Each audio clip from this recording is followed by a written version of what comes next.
The following is a special presentation of TNN Motorsports. Green flag. The 1998 NTV Trans Am season has been explosive. The rookie trio of Neville, Thompson, and Cavalli has been a youthful surprise. Veteran Brian Simo just wants his first big break. The dominant package has been the Autolink Corvettes. They finished side by side in Mid-Ohio. Today they slide into Minnesota to go racing in the streets of downtown Minneapolis.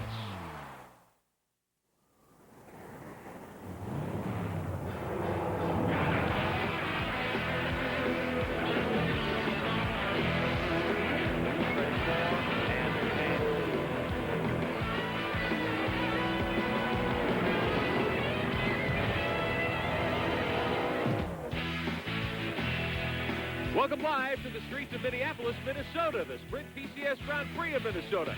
The NTV Trans Am Tour live on TNN Motorsports. A sun-splashed Sunday afternoon. Hello again, everybody. I'm Rick Benjamin alongside 1989 Series champion Dorsey Schrader. Street racing once again, Dorsey, for these Trans Am Warriors, round 6 of the current season. We come here to Minneapolis, and once again, everybody's chasing Paul Gentilozzi. What can some of these other drivers do to put heat on him and steal a victory today? Well, they got to knock him off his pedestal, get his game plan knocked down. You know, he's just been dominant all year long. They've got to apply pressure from behind. Somebody's got to get behind him, fill his mirrors, duck to the inside of him, worry him to death, make him make mistakes. So far, no one's been able to do that. One driver who had a lot of success, though, the last time these cars ran a street course in Detroit a few weeks ago, up front on the grid today, and he's a local driver, too, standing by with our Greg Creamer.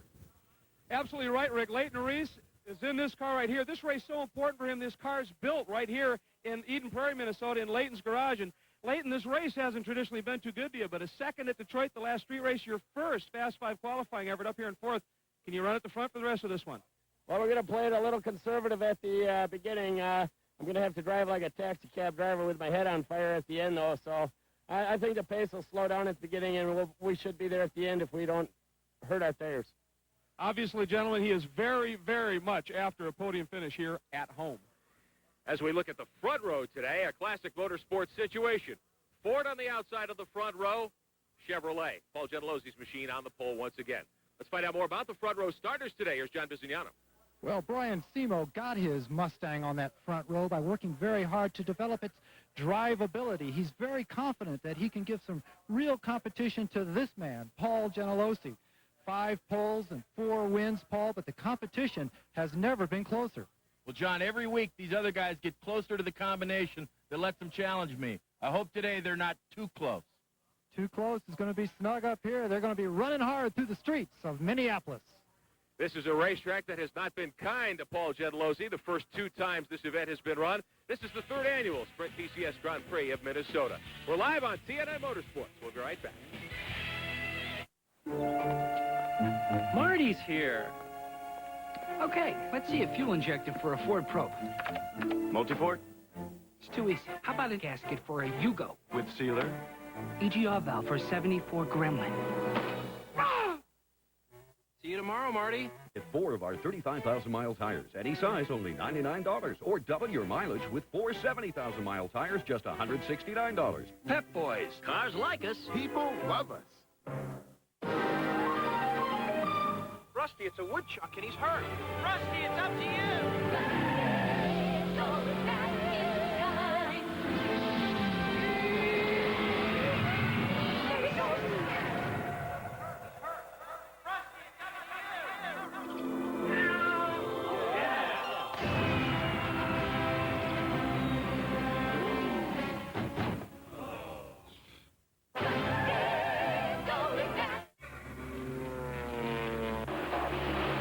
Your heart beat faster. It's taking your life in your own hands. It's the legends and the legendary. Godspeed. It's little boys who never grow up and bad boys that never give up. It gets your motor running. It's Speed Vision. To get the Speed Vision network added to your cable system, call toll-free 1-888-22-SPEED while the 98 season is just revving up.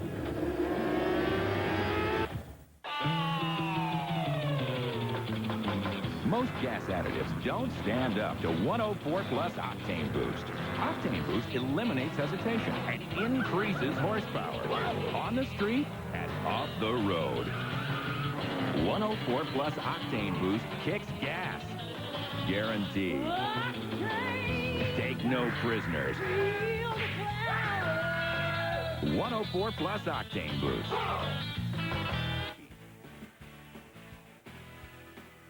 Welcome back to the streets of Minneapolis, the Sprint PCS Grand Prix of Minnesota for the NTV Trans Am Stars. Great to have you with us this afternoon. The best weather day we've had this weekend, Dorsey Schrader. We've had hot sunshine and stormy weather in the evening. It's resulted in some interesting conditions. We take a look at our track map. 13 corners around the streets here. 63 times around. Long front straightaway goes into turn 1, 2, 3. We call it the bus stop. It's a complete stop-and-go penalty. Turn 4 and 5, it's an actually acceleration ramp as you run downhill from 5 to 6 into the 6, 7, 8, 9, 10. I call it the maze. You can get lost in there. All one block, squirts of acceleration with hard braking. Then downhill through 10 to pit straightaway. Past the pits, a double 12 and 13. You take it as one turn, brings you onto the front straightaway. But I tell you, we've had some trouble. Turn 1, 2, 3, the bus stop. It's been patched. It's broken up. It's been patched. Look how rough it looks right now. It's a hot day. These Trans Am cars will rip this asphalt completely off the ground, and it becomes a complete skid area through there. It looks like trouble today for the Trans Am. Well, the field is underway behind the safety car getting their first look at the track. Let's take you through the starting lineup. Our 104 Plus Octane Boost starting grid today. You see some of the cars will be starting up front on the pole. Paul Gentilozzi, Brian Simo in the Mustang alongside. Second row, John Miller from Tennessee and Leighton Reese from nearby here in Minnesota in his Pontiac. Third row, Max Lagarde in the Hypermax 83. That's a Chevrolet. Randy Ruhlman from Greensboro, North Carolina in his Mustang. The fourth row, Michael Lewis from San Diego. Bill Saunders from Dallas, Texas. That's Gentilozzi's teammate in the other Autolink machine. Fifth row, Chris Neville in a local car. Jim Durhag's Chevrolet, the Arco car. And Ross Thompson in the 92. He's from the Phoenix area in a Ford. Sixth row, Bob Ruhlman changed an engine. He's run very well this year. He's from Ohio, the Senwell Chevrolet. And Lou Gelati, who won at Lime Rocket, is LG Motorsports Ford. Row 7, IndyCar star Alessandro Zampedri returns to Trans Am this weekend in one of John Miller's machines, and Bruce Barkaloo in the Raceworks number 4. The eighth row from the Detroit area and an Oldsmobile, that's Don Sack in car number 10, and Rick Lee from Reno, Nevada in the Easy Up 4. The ninth row, Don Maluzio in car number 31 from York, Pennsylvania. Ryan DeVries, he is from East Grand Rapids, Michigan, in car number 5. 10th row, Peter Shea, the Entrepreneur Magazine Ford, and David Cease in the 13 from Charlestown, Massachusetts, the American Cancer Society Olds. The 11th row, Rick Dittman in the 24 from Prairie View, Illinois, and Frank Ciappatini in the 47 is from Morristown, New Jersey. That is a Camaro. The 12th row, Simon Gregg from Jacksonville, Florida, familiar number 59, one of the LG Motorsports Fords, and Bruce Cavalli starting way back from San Francisco in the Huffaker Cavalli 44. That's a Mustang. Row 13, Coach Andrew from Farmersburg, Indiana, one of the 2 Pontiac Grand Prix in the field, and the 14 of Greg Harrison from Greensboro, North Carolina. Row 14, GT Pavis from Murfreesboro, Tennessee. That is a Camaro. The 26, Craig Schaefer from Somerset, Pennsylvania, in the Schaefer Racing Chevrolet. And Paul Alderman from Newcastle, Delaware. Shotgun on the field in car number 68. 29 cars ready to go. Some action on pit road. Greg Kramer. Big surprise starting early as Leighton Reese is ducked into the pits, and his crew chief was working down inside the cockpit, and he was about to put the window net up. Now he dropped it again. They're still talking and trying to solve some problem. Don't know specifically what it is, but boy, after a top 5, actually a 4-spot qualifying effort, this is killing him. He's got to go to the back of the pack. Wow, tough break indeed for Leighton Reese. We saw one of the John Miller machines on pit road as well. We've got some in-car views for you this Sunday afternoon. Peter Shea in the Entrepreneur Magazine Ford. He starts 19th. He'll be taking us along for a ride. Look at the balloon display here. They go all out in Minneapolis for this children's cancer benefit event. All the profits go to the Children's Cancer Fund here in Minneapolis. It's a wonderful charity. Chris Neville starts 9th today in the Arco Petroleum Chevrolet. We'll be riding with Neville. And up front on the outside of the front row, Brian Simo in the Valvoline Ford Mustang, one of the Bruce Barkaloo Raceworks cars. Brian starts second.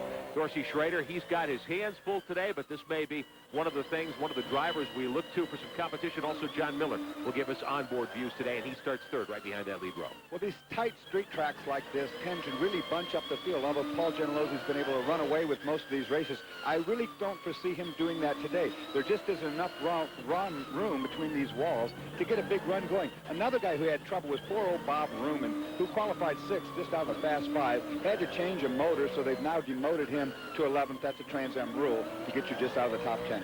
John Miller lines up third. John Bizignano, what's his situation today? Well, his situation is going to be to try and keep down the emotion. He's second in this championship. He wants to stay off the walls. If he can stay out of trouble, he knows he'll be on the podium. But we have more trouble, and Greg Kramer's looking at it right now. Oh, Layton's problem is terrible. It's an ignition-related problem. You can hear the engine. There is a serious miss in it. When he actually puts load on the engine by putting it in gear, it just stumbles and dies. They're going to have to get after the ignition. This is terrible. Fields heading through the final turn. We'll get him back upstairs for the start. Leighton Reese, who was scheduled to line up fourth today, nearby Minnetonka, Minnesota, in the Phillips 66 Pontiac. Sounded like he shut it off, Dorsey Schrader. Ready to get a green flag in Minneapolis. We're glad you're with us. Look at Simo and Gentilozzi leaning on each other. We've got a youngster ready to wave the honorary green flag today. Green's in the air. We're underway. Glad you're with us today for the NTV Trans Am. And Gentilozzi gets the jump on Simo. Looked like he wanted to elbow Brian out of the way. Well, he elbowed him before the start, and he elbowed him at the start. And I don't know what that's all about. These guys have had a little tension, it seems like. I talked to both of them. I don't know what it's all about, but they are awfully aggressive before the green flag even came down. John Miller settles into third. Chris Neville on the move, heading to fourth. Gentilozzi is your leader as the field works out of turns 1, 2, and 3. First short straightaway now. They'll go right-handed to turn 5 and a little downhill straightaway. There's Gentilozzi, Simo, and Miller, your first three. I was out on the racetrack this morning myself. The racetrack is in very good condition right now. Very quick. We turned our fastest times this morning. But remember, it's hot, and this racetrack will deteriorate as this race goes on. Of course, Dorsey will settle up later this afternoon and drive one of Rob Dyson's Can-Am cars in the second half of the doubleheader here in Minneapolis this weekend. Your leader is Gentilozzi in the Autolink Chevrolet. Simo second in the Valvoline Ford there. John Miller rides third. Chris Neville is up to fourth in the 40. We're on board with Brian Simo, and he's putting some pressure on Gentilozzi early. He is. This is the turn onto the pit straightaway. It's a pretty good run going up here. It's a good brake passing zone at the other end. It gets up into third gear. Some cars will get fourth. Here comes Brian looking at Paul. Won't happen this time. This corner, these two corners here build. This next one comes on. Look at the swirliness on the Corvette as Paul lit up the tires big time right there. Here we go down the long straightaway. Brian in a draft. Miller behind him in a draft. And if you're going to do anything up into this next corner is the place you'd want to do it. The brake zone going into turn 1, the bus stop. Miller takes a look on the outside of Simo now. We jump on board with the PLC Direct Chevrolet. He is third. This is the very tough little bus stop area, little keyhole at the end of the main straightaway to slow these cars down.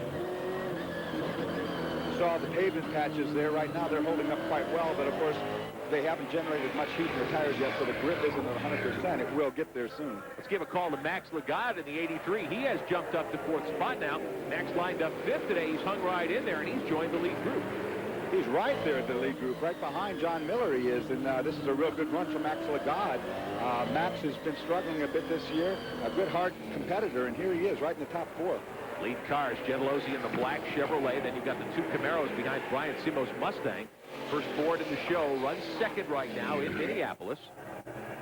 Cars funneling out onto one of the other short chutes. This is a course made up, as most street circuits are, of a lot of 90-degree turns and then city block or 2 or 3 block long straightaways. And some elevation changes, which you don't see in a lot of street courses. Well, you're coming across some intersections on normal street intersections, and those are elevated to some degree, so you get a little elevation change here. And there is actually a couple downhill and uphill runs. Here on the front straightaway, for instance, when we come up at the end of this building, this intersection, you can see the bump right there. You have to watch it in the brake zone here that you don't unload the front of the car over the bump and then lock the front tires. 3 laps are complete. Brian Simo settling into second, but he's filling the mirrors of Paul Gentilozzi's Corvette. We're underway in the streets of Minneapolis for the NTV Trans Am. Back with more in a moment. In the blink of an eye, this man will have to resist a basic human impulse. Could you? Don't slam on the brake. You could lose control completely. Hold on. Get off the gas. Then gradually pull off the road. Find more driving safety tips in this book. It's free from Shell.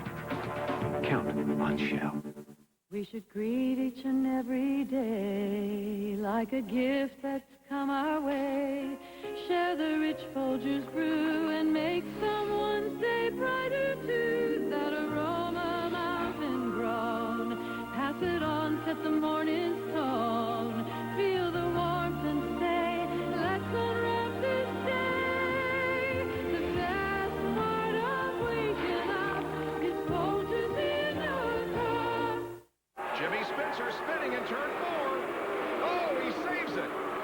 missing all the action? Get the big picture with revolutionary extra-wide Bushnell binoculars. About 3 times wider than most regular binoculars.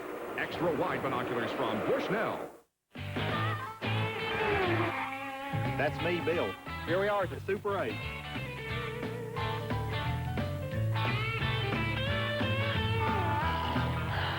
For reservations, call 1-800-800-8000. Neutrogena T-Gel Shampoo. Recommended #1 by dermatologists. It works. Works on all 3 major itchy, flaky scalp conditions. The leading prescription dandruff shampoo doesn't. Neutrogena T-Gel Shampoo. It works.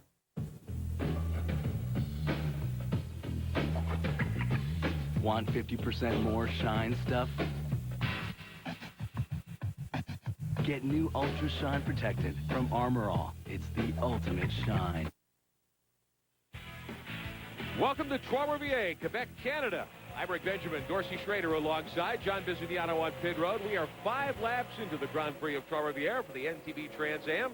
Great to have you with us today on TNN Motorsports. We apologize for some early satellite difficulties that prevented you seeing the start of today's race. We're just a couple of laps in, and here's your leader, Brian Simo. We're glad you are with us here today. Brian Simo started on the outside of the front row, Dorsey Schrader, and he dropped behind Paul Gentilozzi at the start, jumped by Gentilozzi before 1 lap was complete, and look at this. He's got a big lead. Well, we're seeing a strategy played out. I think Brian Simo has decided he's going to run away from this field, come in and try to take on 2 tires, which is unprecedented in Trans Am. Try to get 2 tires and get back out before he loses his lead. Gentilozzi sees what's happening. Look at this huge interval back to the Corvettes. They are stroking it. They're going to run as slow as they can, hoping not to burn down. Well, Saunders has moved to 2nd spot in the 8 car. Remember, he's won 2 straight. He won at Cleveland and then last week at Grand Rapids. His teammate Gentilozzi, who's won 5 and is the series point leader, dropping back to 3rd. We understood that both Autolink cars, both of the Corvettes, would also take tires, but maybe Paul's decided he's going to try to ride it out and wait till the last 10 laps or so. Well, I think exactly that's what's going on right now. Top 5 cars all started on the softest rubber available, which they know will burn down if they run hard. They were thinking about doing pit stops. Brian has made the commitment. He's running away from the field. These guys are going to try to make it without a stop. You can see it in play right now. Brian Simo has yet to score his first career Trans Am victory. He's been in the top 5 the last 5 weeks. He's been a contender for several years in the Valvoline car out of the Bruce Barkaloo team. This may be his day because there was been a contender for several years in the Valvoline car out of the Bruce Barkaloo team. This may be his day because there was a lot of talk before the race about strategy, the amount of time it would take you to get on a pit road here. Remember, these teams do not normally make tire changes on the fly under green, so this will be a whole new world we might be seeing here before the afternoon is complete. Look at Randy Ruhlman. He's got that flat-spotted tire we talked about earlier. He's doing a nice job, I think, hanging right in there in 4th. He's doing a really good job, and being a rear tire is not as prone to having a problem as if it were a front. Flat-spotted front, of course, would just keep locking up the same spot. But being on the rear, as long as he doesn't have the hardness out of the center of that tire where it's flat-spotted, he should be okay. Randy Ruhlman in the purple and white Mustang, the 49. He's back in 4th spot. Right behind him is Chris Neville, the rookie contender, sitting in 5th. I'm sorry, Max Lagarde in the 83, the white Camaro there. That is Lagarde's machine back in 5th spot. Behind Ruhlman, we watch Ruhlman arrow by, and behind him, Bruce Cavalli is 6th in the black and red Ford there, the 44 car. I'll tell you what, from a driver's standpoint, you can't imagine how hard it is to do what these 2 Corvette drivers are doing, which is not race. They're just sitting back, letting Brian Simo run away from this thing. That is really discipline, and it's hard to do. It's just not your nature to do that. Well, Brian Simo has opened up about a 3/4 of a straightaway lead over the 2 Autolink machines. John Bisignano, what's Simo telling his crew down there on pit road?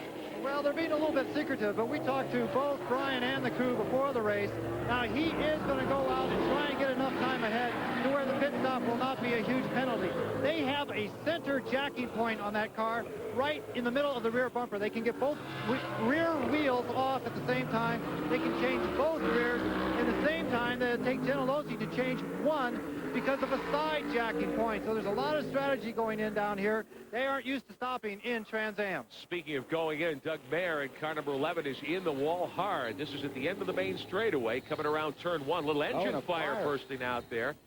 Fire crew right on the scene, emptying a couple of fire bottles on the 11. Mayer triggers the onboard extinguisher. Window net is still up in that car.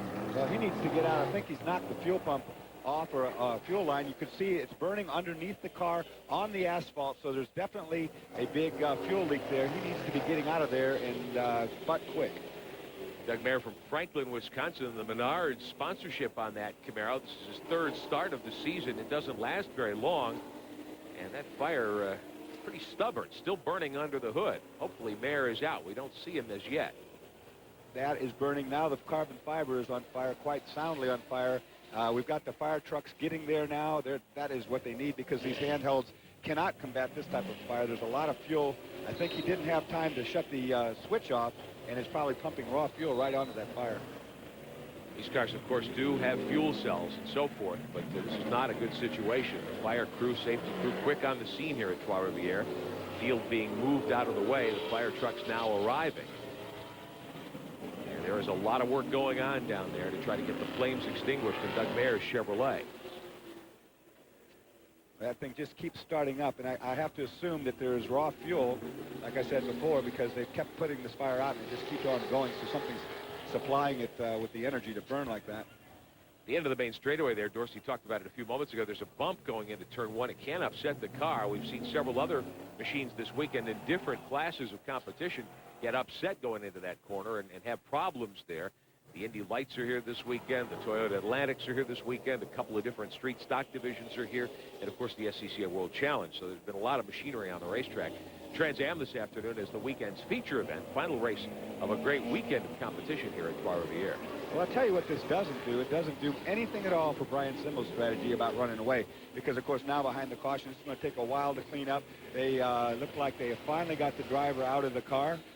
And that took an awfully long time, unfortunately. Doug Mayer being attended to by the safety workers here on the scene, getting the best of medical treatment. I'll show it to you one more time. This is, again, at the end of the main straightaway, heading toward turn two. Look at that right off the end of the corner. Boy, you know, it looked like he had no brakes at all. Really? He hit there a ton. I mean, he really impacted that wall. It didn't look like there's any skid marks leading there. I think he's had a complete catastrophic brake failure and an awfully hard impact. Doug Mayer in just his third Trans Am start this season, and still some flame under that front end of the 11 car there. That is a soft wall, and it's very effective. There are tires, and then there's like a Kevlar band in front of them to catch the open-wheeled cars, and of course the closed-wheel machines like a Trans Am car when you have a problem. But this fire doesn't show any signs of going out anytime soon. The safety crew there, and Doug Mayer is going to make a trip to the ambulance. So problems indeed at the Grand Prix of Trois Rivières. We will be back and set this for you in a moment. Are the parts here pretty good?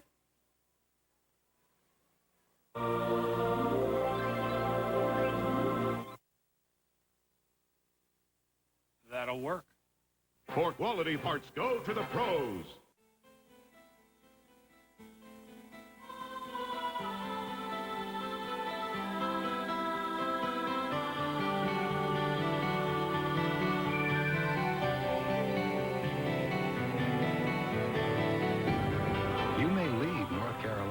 You've finished vacationing here.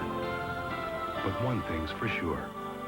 North Carolina will never leave you.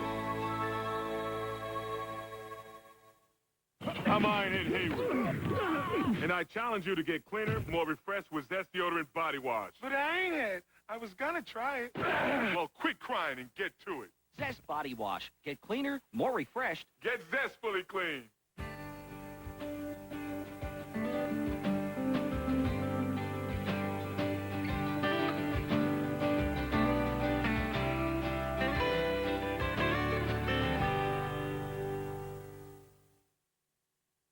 Welcome to Just Art. I am Marion Courvoisier. So, Jerry, why art? Well, I want to keep doing comedy, but language is so... You know what I mean? Sucker. Killer. It's funny, but this kind of humor is so easy. So, if the art doesn't work, will you go back to stand-up? How could it not work? Catch Jerry's stand-up act one last time, because who knows what he'll do next. I'm dying out here. August 9th, watch Jerry perfect his art on HBO and Cox Cable. This powerful video depicts events from the life of Jesus Christ, as recorded in the King James Version of the Holy Bible.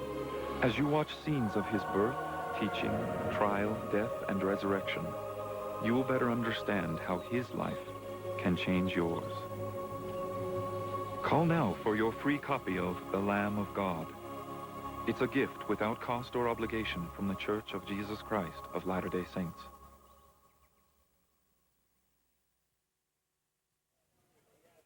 We're back at Trois-Rivières, Quebec, Canada for the Grand Prix of Trois-Rivières. The NTB Trans Am this afternoon. I'm Rick Benjamin with Dorsey Schrader alongside John Visignano on pit road.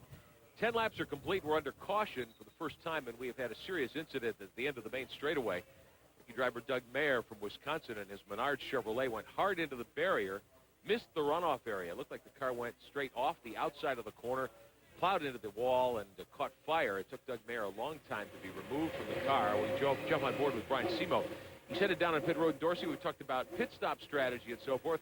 Simo leading comfortably. Is this the time? I guess they're going to go for the tires. Well, they're going for the tires. You're going to see him put 2 rear tires on. Of course, it's under caution, but we've only run 10 laps, and certainly those tires coming off are not hurt. So this strategy that he had planned out right now, it really hasn't played into the way he wanted it to go. He wanted a long green flag run before having a 2-minute stop. Well, they wanted to run that car as hard as they could, get a big lead until the times literally started falling off. Then they would have known that the rear tires were subject to being worn out, and they were going to change it. They're not worn out now, but they've made their change anyway, and he's now going to have a long day of getting back to the front up ahead of him. He's bought himself 10 laps by doing this. Doug Mayer, we're told, was communicating and moving, and they did load him into the ambulance a moment ago. So our thoughts are with Doug and his crew and his family. Hopefully things will go well, and the situation will not be as severe as it looked as though it might be. And that is a race driver's worst fear, when you go in hard and then the car is on fire and you have trouble getting out. That's not a good place to be. Yeah, I was hoping in all that smoke and so forth, somehow he was out of there, and unfortunately he wasn't. And that is, in fact, the worst situation you could ever have, to be trapped in a situation like that. Cleanup continues at turn 1 here of the beautiful course at Trois-Rivières in Quebec, Canada. 1.6 miles, 10 turns if you're just joining us. They've been racing here for 30-some years. And here's the way things stack up now. Paul Gentilozzi had snuck by his teammate Saunders as the yellow came out, with Brian Simo stopping. Simo was the leader. Now Gentilozzi inherits the point. We take you through the rest of the top 10. It'll be interesting to see where Brian Simo rejoins the lineup here with his fresh rear rubber. Obviously not in the top 15 at this point. No, I think he will unfortunately be at the very back of this deal, because of course it was under yellow, and he had to wait till he got to the pit lane, and there's only 30-some cars. There he is, in fact, dead last on the entire field with his fresh rear tires, but nobody else's tires should be off their game right now, so the speeds of these cars should be optimum. It's going to be hard for Brian to make up their loss. A couple of the drivers we talked about at the top of the broadcast today, Leighton Reese, who crashed so hard yesterday and fixed his car, started back in 26th. He's up to 14th right now, so he's passed a dozen cars. And John Miller, who had problems with the suspension upright, didn't qualify well at all, started at the back of the pack back at 25th. He has climbed up through the field nicely as well. Look at that, they're nose to tail. Yeah. That's the way you want to do, actually. When you have 2 fast cars and they've been put to the back for whatever reason, you can work in tandem a lot better than you can by yourself. Of course, right now, the lead car, Leighton Reese, he starts to open up the gap. He starts to make the pass. And, of course, right behind him, John Miller is the recipient of the moving of the cars out of the way. So it works out. You can make it further to the front quicker when you work together. And I think that's what those guys have in mind. Concern here, though, for the driver who was involved in that wreck down in turn 1, Doug Mayer and the Chevrolet. John Visignano, what can you tell us? Well, it's certainly not official, but we have talked to the crew and to the SCCA on Doug Mayer's condition. He is conscious. He is talking to the medical crews there on the scene. He radioed his crew while the car was on fire, saying, "I'm very sore. I hope they get me out of here in a gentle way." I don't think he knew the car was that badly engulfed. He's a bit dazed, but he is talking to the crew. They are going to transport him to the hospital. Good news indeed that Mayer able to communicate with everybody. There you see how hard a hit that machine took to the nose. As you mentioned, Dorsey, it looked as though they might have had a brake failure. He went straight off the end of the corner and hard into the soft wall. So we're still under caution. Fire trucks are still on the racetrack. We'll be back at Trois-Rivières in a moment.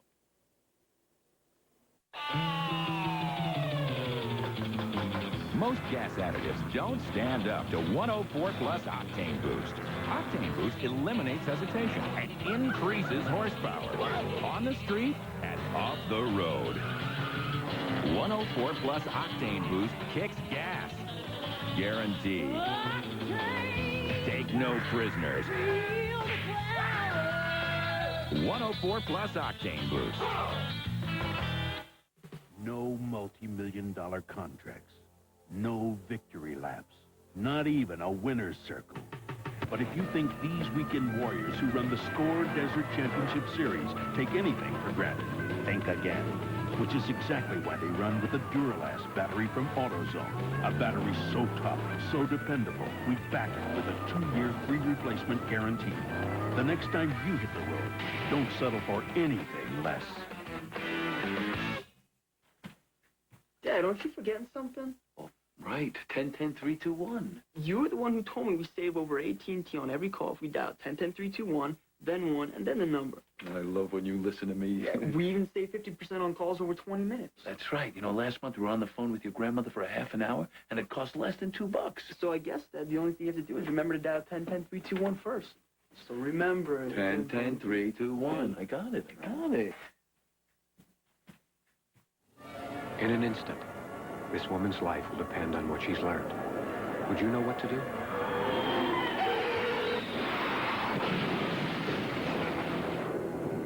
Release your safety belt. Try the windows first. If they don't work, apply pressure to the door. Once enough water has equalized the pressure, it should open. Find more tips on surviving highway emergencies in this book. It's free from Shell. Count on Shell. Coming up next Saturday at 4 o'clock Eastern Time, NASCAR Craftsman Truck Series action on TNN Motorsports from Flemington Fairgrounds in New Jersey. The 5/8 mile squared circle to Stevens Field Genuine Car Parts 200, 4 o'clock Eastern Time next Saturday afternoon. Hope you can be with us here on TNN Motorsports. We are back at Trois-Rivières, Quebec, Canada, cleaning up the mess down in Turn 1. Doug Mayer in a single car pileup went right off the end of the main straightaway, hard into the soft wall, knocked the front end off of the 11 car, and then a fire broke out. And Mayer is out of the car. We'll show it to you one more time. Dorsey, you say you think the brakes probably didn't last in that car. Yeah, no skid marks leading in there. That's 130 miles per hour at the end of that straightaway, and that's what he impacted, that barrier, that energy. You saw it crush the front of the Camaro. A huge impact here in Turn 1. A lot of water on the track. As we showed you a moment ago, they had to get the fire bottles and the fire hoses out to knock the flames down. A lot on that car that could indeed have caught fire, perhaps some carbon fiber burning in there. And it took Mayer a while, but we're told that he is communicating with his crew and with the medical workers and seems to be doing as well as you could expect. Meantime, Brian Simo had bolted to the lead, and the Rocket Sports cars appeared to want to let him go for a while, but the caution kind of changed all that strategy. Now Paul Gentilosi's back out in front under caution. John Bizignano, what are they saying in the Rocket Sports pits? Well, first of all, in the Brian Simo pit, they said they went ahead and changed both rear tires. It took them 24 seconds to do that under the caution, and they're not planning to have him come in again. Now, in talking to Paul Gentilosi's crew, he says that they still have to play the cards that they're dealt. They may go ahead and try and do the rabbit, put both cars out front, and come in and just change the right rear. That's the one that takes the beating here at Three Rivers. So we're going to have to see how the race goes ahead. And Simo, they think he made a mistake by coming in under this yellow. He should have stayed out there because he'll use up those tires by driving through the field. Now he's well back. Well, I tend to agree with that. I think Brian and his crew have made the mistake. His tires in 10 laps were not worn sufficiently to warrant the change. And, of course, now it's put him from first to dead last on the field. This caution's going to take some time to clean up. He's running out of time and opportunity to get back to the front. And these tires on all these other cars now have had time to cool and get themselves hardened up again. And I don't think that the tire strategy is going to be to his benefit today. We put 14 laps on the board of 55 here this afternoon at Trois-Rivières. And this is not an extremely long race. In fact, one of the shorter races this season. Normally a Trans Am is 100 miles. And here, because of the very busy schedule at Trois-Rivières, the race will be about 85 miles today. So unlike a normal event, you've got even less time to get back to the front or to make a pit stop or whatever your strategy plan is. So Simo may, in fact, have decided to commit a little too early. Well, passing on this course certainly isn't an easy thing to do. Of course, Brian, we see, has the speed to run in the front row, but that doesn't mean it makes it easy to get by all these guys because there's only a couple prime opportunities per lap that you can be brave enough to stick it in there. The other place is when you try to have all that bravado, it usually gets you in trouble, and that's something that we've seen Brian have enough problem with all this year. You're looking at the cars as they come around turn 8 at the end of the back straightaway, or turn 7, I should say. At the end of the back straightaway, which is the longest straight stretch on the course. It's uphill, and it does have a little bend to the left, but as we talked about at the top of the broadcast, it is a good place to try to set somebody up and make a move. A lot of peril there. If you do make that move to the inside, it's a good place where your car may decide to run out of brakes. We've seen that happen over the years here at Trois-Rivières several times. Everything's quiet now. We're still under caution in Trois-Rivières. We'll be right back.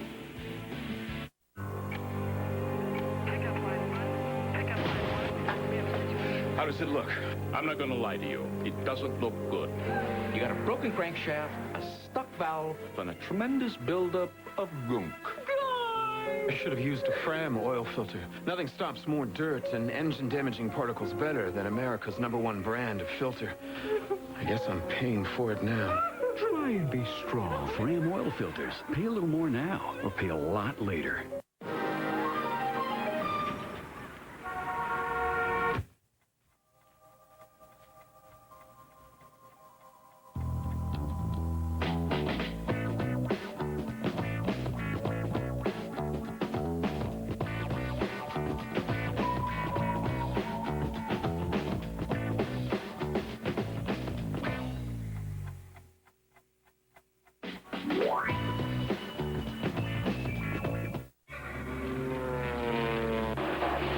It makes your heart beat faster. It's taking your life in your own hands. It's the legends and the legendary. Godspeed. It's little boys who never grow up and bad boys that never give up. It gets your motor running. It's Speed Vision. To get the Speed Vision network added to your cable system, call toll-free 1-888-22-SPEED while the 98 season is just revving up. Marty's here. Okay, let's see a fuel injector for a Ford Probe. Multiport? It's too easy. How about a gasket for a Yugo? With sealer? EGR valve for 74 Gremlin. See you tomorrow, Marty. Get 4 of our 35,000-mile tires. Any size, only $99. Or double your mileage with 4 70,000-mile tires, just $169. Pep Boys. Cars like us. People love us.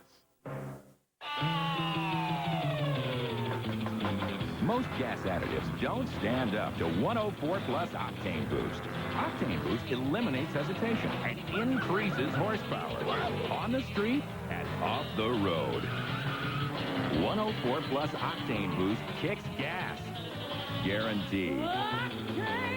Take no prisoners. 104 plus Octane Boost.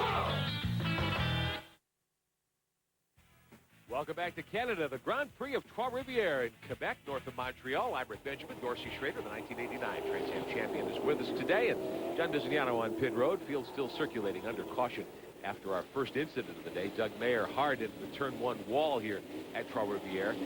He is okay, we're told, or certainly on the mend at this point. He's been taken to a local hospital to be checked out. The concern that the car apparently went in there without brakes. He hit very hard. That a fire broke out, but they were able to knock the fire down. You can see a lot of the chemical and speedy dry down on the racetrack. Dorsey, we talked at the top of the broadcast about Randy Ruhlman, driver who we don't normally see such things out of. Qualified 4th, an interesting development, spun the car during qualifying after knocking off his fast lap, flat spotted a tire, and they decided to run with one flat spotted and change one, and he seems to be doing well. John Bisignano on pit road, what are they saying in Ruhlman's pit? An unknown quantity when everything started. They just didn't know how that flat spotted tire on the right rear was going to affect the handling. Right now in the opening laps, and he was running very hard, it's really not noticeable whatsoever. So they've dodged a bullet down here, and I don't know a driver or a crew who really wants a podium finish more than these guys. He is going to be running hard. Now he has full confidence in that left rear because it doesn't take as much load as the right rear here. The corners are set up where that right rear has to be absolutely perfect.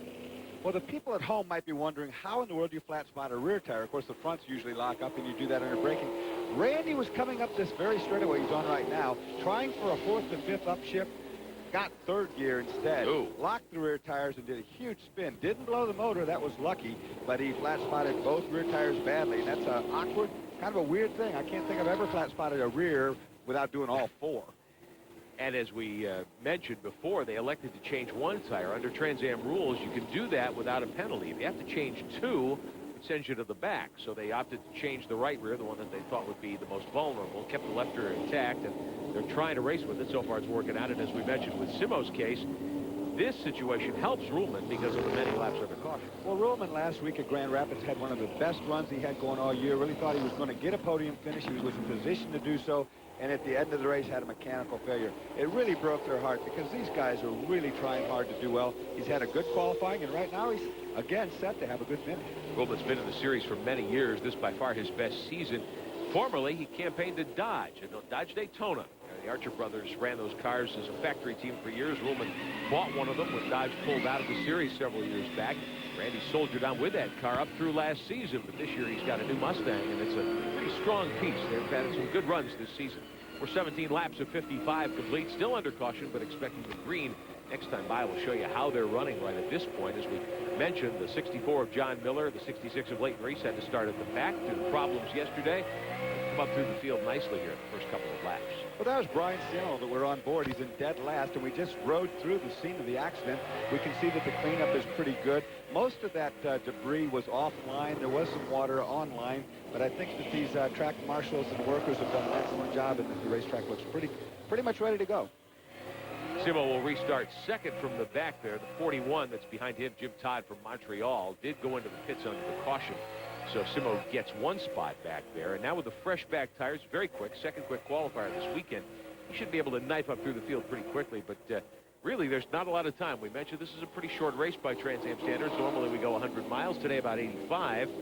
55 laps is the distance, and we've completed 17 already. So there'll be 38 remaining, 37 when they take the green flag here. Well, Brian will get through these first cars pretty easy. That's no problem. But when you get to the middle, it gets just increasingly harder to get by each and every one of these cars. And on a circuit that doesn't leave you many opportunities, he's got his work cut out for him. Paul Gentilozzi in the Auto Link 3, the series point leader, 5 wins this season. Slides the car a little bit, grabbing a gear. He's coming to the final corner, getting ready to come down by pit road and onto the main straightaway for the restart. Huge crowd as always here at Trois-Rivières. This is the big event of the season in this part of the province of Canada, province of Quebec. Green is waving. We're back underway. And it's Gentilozzi and his teammate Bill Saunders, Ruhlman, and look at Lagarde. Yeah, Ruhlman gets by. Ruhlman's up into third place. Gets by Lagarde. Lagarde there, and look at Cavalli trying to get underneath Lagarde as well. Gentilozzi skates out to about a 6-car length lead. Cavalli in the 44. Working on Max Lagarde in the white number 83, the Chevrolet there. They battle it for 4th spot. There's Lagarde. Cavalli wiggled that car a little coming out on the straightaway. Well, it looked like he had an intention of running down into the bridge side by side like we talked about. Only the brave do that, and luckily he decided it was a good thing. Right now, Lagarde moving to the inside of Ruhlman to protect the position. Of course, he's under attack from the rear by Bruce Cavalli.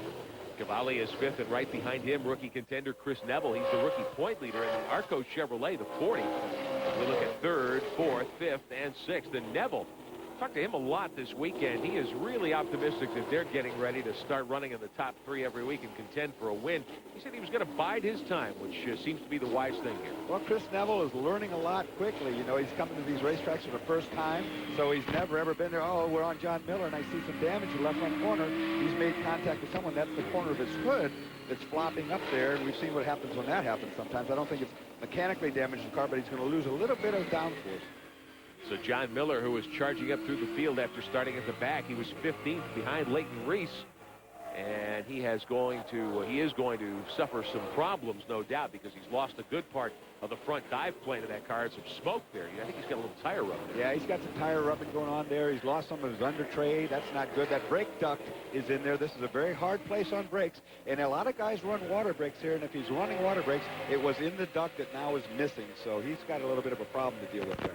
Brian Simo right up behind Peter Shea. Simo now 20th. Shea is 19th. They battle up the backstretch. And Shea refusing to give ground and give Simo a run to the inside. Now Brian will get a lane here going up the hill toward turn 6. Brian's not going to have a lot of patience for this sort of thing. And look at that. Shea holds him off, completely holds him off in the brake zone. Brian, not a man known for patience when he needs to get somewhere. He wants to get there now, and he's going to really be working on the back of Peter. Tough racetrack to pass on. Right here, it's nearly impossible. Coming around this corner here, you know, you get down this little chute. He's going to try it right here. I think there's a brake zone.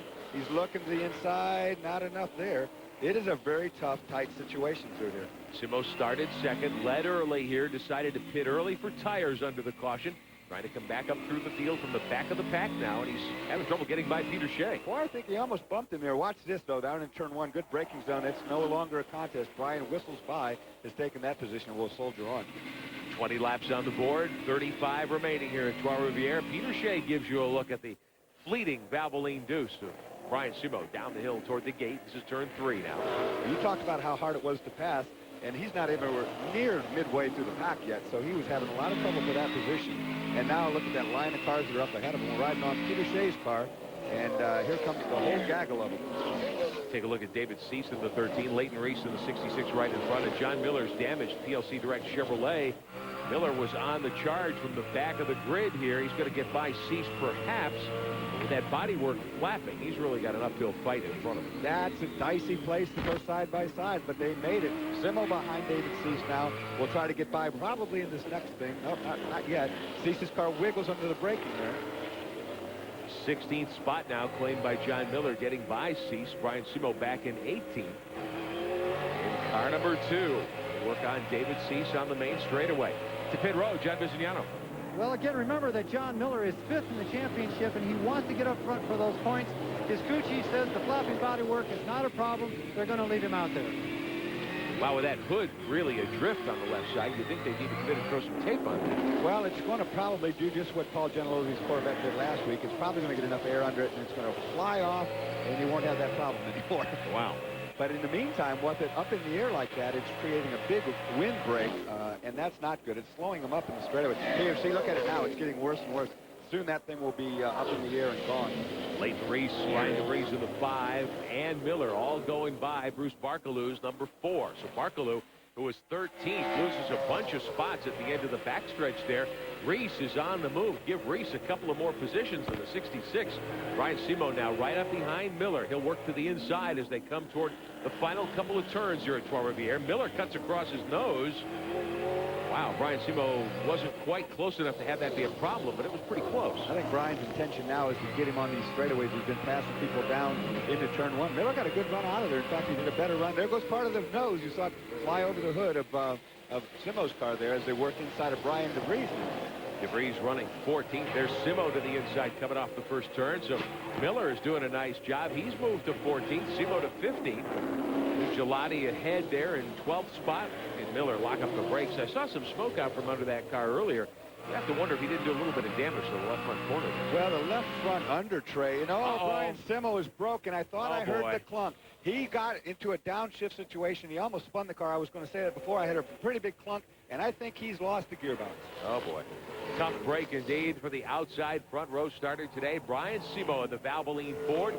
He led early on here. We told you how he pitted during the caution for Doug Mayer's incident. They put 2 back tires on the car. That was their plan. We talked about whether Brian might have stopped too early to play out his strategy. Looks like he won't get a chance to try to play all the cards he had brought in his hand here today. I suspect a driveline failure. I was watching while we were riding on board. I heard the gearbox. I heard him not get the blip on the downshift and a pretty substantial clunk. The car turned sideways at the back a little bit. That was up in turn 2. And now we look like we have lost totally drive line. It could be a rear end. It could be the transmission, either one. But the Valvoline Mustang is parked in the back straightaway. Brian Simo, who has had just a horrible year in terms of his fortune on the racetrack, 3rd in the series point standings with 173, just 2 behind Bill Saunders in the battle for 2nd. Brian had been on a good run these last 5 weeks. We take a look at the top 2 cars. Gentilozzi in the 3, Saunders in the 8, running 1 and 2. Paul Gentilozzi is the series point leader. Brian Simo hoping to build on his string of top 5s and perhaps score his first win here this weekend. John Visignano, what's Brian Simo telling his crew? Well, he's first of all saying he's very disappointed. Something went away in the drivetrain. They're trying to find out if it was the gearbox or something else, but he has no power whatsoever to the rear wheels, guys. So Simo stopped on the racetrack, and his afternoon is over way prematurely. Working lap 25, 30 to go, and Brian takes the helmet off, and he's going to have to regroup and get ready for next week at Watkins Glen. Yeah, he could have broken an input shaft or a rear diff or something like that, but definitely he's out of the thing, and this plays totally into the hands of the Rocket Sports duo. It's so much easier. Look, we're running 1 and 2. Of course, here is Gentilozzi leading, Saunders 2nd. They can run now whatever pace they want to because Simo was really their only potential threat. Brian Simo's car stopped on the racetrack just outside turn 3, just coming under the bridge. Listen here. Actually, it happened right back there. He's going to go down here. Hear the clunk, clunk, clunk right there. Gets on the throttle. It's broke. Here, it's broke. He got it. You hear the clunk, clunk, clunk, clunk. He just broke a diff, or he broke a input shaft right there on that downshift getting underneath the turn 3 bridge there. So the engine was running, but nothing else was working, and Brian Simo stops the car, turns the wheels, lets it roll back into the Armco so it won't move any further. He's out of the way and will stay green. Caution most likely in that part of the racetrack. Meantime, look at Randy Ruhlman starting to put pressure now on the 8 car, Bill Saunders. Yeah, he's going to run Bill hard now because this race, you know, is dwindling because of all these problems we've been having. Of course, the yellow there is for Brian Simo's cars parked up here on long straightaway. But Ruhlman now is taking aggressive, and he's going to go after Saunders. And Saunders is in trouble, it looks like. I don't know. I guess he's going again. Bill Saunders running second. He's won the last 2 NTV Trans Am rounds. Last week at Grand Rapids. Week before that at Cleveland at the Burke Lakefront Airport course. So Saunders on a real hot streak. Second in the driving championship. But Randy Ruhlman in the 49 giving him fits at the moment for second spot. And we see a debris flag right there. The yellow and red stripe can be a debris flag and or some moisture oil on the track or something. So a lot of things going on right now. Randy Ruhlman doesn't care. He's going to work Bill Saunders completely over here. Out of the final couple of turns, this is where the pit road begins at Prix, and it's not straight. If you've never seen this track, pit road has a right-hand kink in it. It parallels the main straightaway, or the final couple of turns leading to the main straightaway. As we mentioned at the top of the broadcast, this is an interesting place for a lot of reasons, one of which is much of this racetrack is on streets, but part of it is permanent racetrack. And the transition back and forth makes for a real challenging drive. And one of the things you can't overlook, I love coming to this racetrack. I always love driving here because of one reason. These French Canadians love their race cars. They love their race car drivers. They hold them high in esteem, and they make you feel really, really special when you come to race here. Huge fan turnout here, one of the biggest we see all season long for all 3 days, for Friday practice and early qualifying, and then Saturday preliminary competition, and then the many divisions that run here. Most of the feature races are on Sunday. On pit road, Bob Ruhlman, who was strong early in the Senwell Chevrolet. John Bizignano. Well, he was running very strong, and he used up the right rear. Remember, that's the one that's taking all the load. They've jacked the car up on that center rear jacking point so they can get both rear tires off at the same time. They're only going to change the right one, and he is out of here. I've got about 38 seconds. Kind of a long stop for one tire, guys. The Senwell team gets Ruhlman down and away, and this is a new wrinkle. Of course, we're using BF Goodrich G-Force radial TA tires this year. The radials do handle very well and do last a good bit, but a lot of teams trying to use soft tires to gain a little advantage here and plan on a pit stop. Ruhlman deciding to go for a right rear tire there. We'll see if it works. He qualified 10th. He was up in the top 10. It dropped back to 18th before the pit stop as we watch the leaders come up onto the back straightaway. The 3 of Gentilozzi out in front. The 8 of Saunders is second. And there's your third-place driver, Randy Ruhlman. Going to take a timeout. 27 laps, just short of halfway at Trois-Rivières. In NASCAR, recycling scrap metal is a job description. Here you go, buddy. Man, these NASCAR rules are tough. And you can do your part, too. Rusty's found his true calling. As Miller Lite presents TNN Motorsports Take Home a Piece of the Action sweepstakes. Man, these pretty parts make great planners. Watch the New Hampshire 300 Sunday, August 30th on TNN. On a postcard, write down who is leading at the end of the 50th lap. Send it in by September 5th, and you could win a trip to the MB&A Gold 400. I hope they spell the name right. You thinking a matter? Plus a piece of a car from one of these guys. Hey, I hear Wallace Scrap pays top dollar. You'll meet one of the drivers, get a tour of pit row, and see the race in the TNN Luxury Suite. You gotta watch TNN to win. And you'll be qualified for the grand prize. Hey, can you guys give me a hand over here? Yeah, we'll be right there. A day at the Richard Petty Driving School and this one-of-a-kind 1998 Pontiac Grand Prix. Hey, maybe you should enter, Ricky. Are you old enough to drive yet? Brought to you by Outback Steakhouse, Kawasaki, and Serengeti Eyewear. Take home a piece of the action today. Major hazard.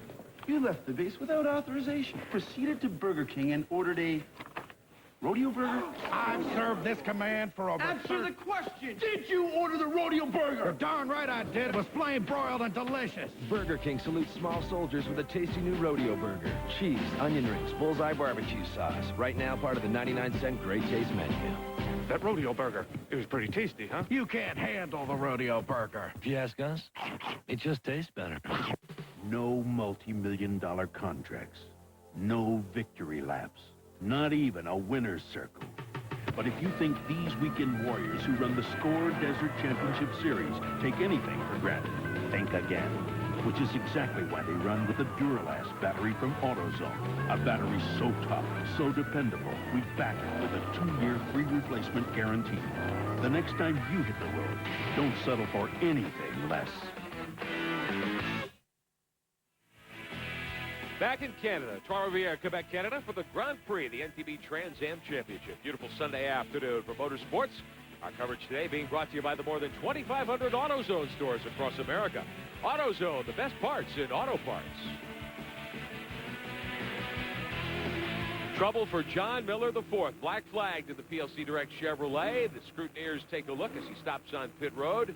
That problem with the hood of the car and the front bumper work. They're saying he's okay. They're going to send him back out after a quick check. I guess they wanted to make sure there was nothing that was going to be a danger to the other cars. And look at this. The third place car, Randy Ruhlman, has spun on the backstretch.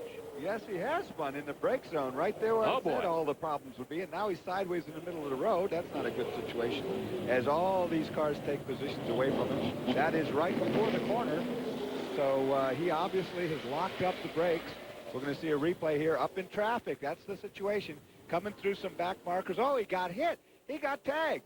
He completely got run into and taken out from behind. Is that Saunders? He was in front of Saunders, and Saunders got into him, it looks like. And he gets into Lagarde. He sure does. He backs into Lagarde. Saunders gets in the back of Ruhlman, spins him, and then he backs into Lagarde as Lagarde tries to sneak up the inside. So, here we go. So Ruhlman had gotten around Saunders for second spot while we were away.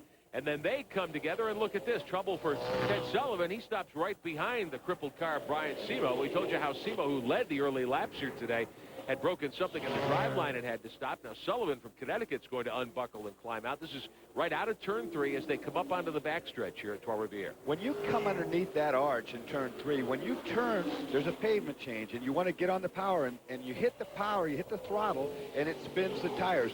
Just as you get off the pavement change, it hooks up, and it tends to want to break axles, break input shafts, and this sort of thing. And I would imagine that's what we've seen with Ted Sullivan. Now he's pulling right behind Brian. Now look at this. Max Lagarde has taken advantage of that contact between Saunders and Ruhlman. The youngster from Great Barrington, Illinois, has powered into second spot in the Hypermax Chevrolet. There's your leader, the 3-car of Gentilozzi. A couple of seconds back, about 2.4 seconds back, is Lagarde. As we watch the leaders now, and Cavalli in the 44 is up to third.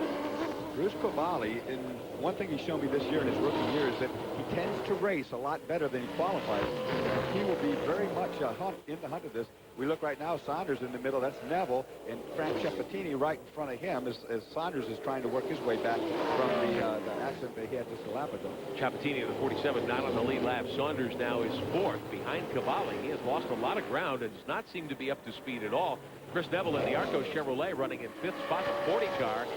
Saunders going by. The engine sounds fine, but it looks like he may have knocked some of the handling away from that. Well, he could have hurt it a little bit. It doesn't look like he should have. He might have also just lost some concentration because that's a bit unnerving when you have the big moment like he had back there in the brake zone. He is under attack now by Chris Neville, and no doubt about it, Chris would like to take that position away. Neville in the 40 car, rookie contender, leading the rookie point standings in the NTB Trans Am Championship for 1998. Look at Neville to the inside of Saunders. He's going to get him. He got him perfectly. Got the good run going down the front straightaway. Used the draft, moved the inside out, braked him, and has made that position. So now our rookies are actually moving toward the front. So give Chris Neville fourth spot. Bill Saunders has won 2 in a row, drops back to fifth. And John Bisognano, his bid to win 3 straight looks as though it's really sustaining some problems here.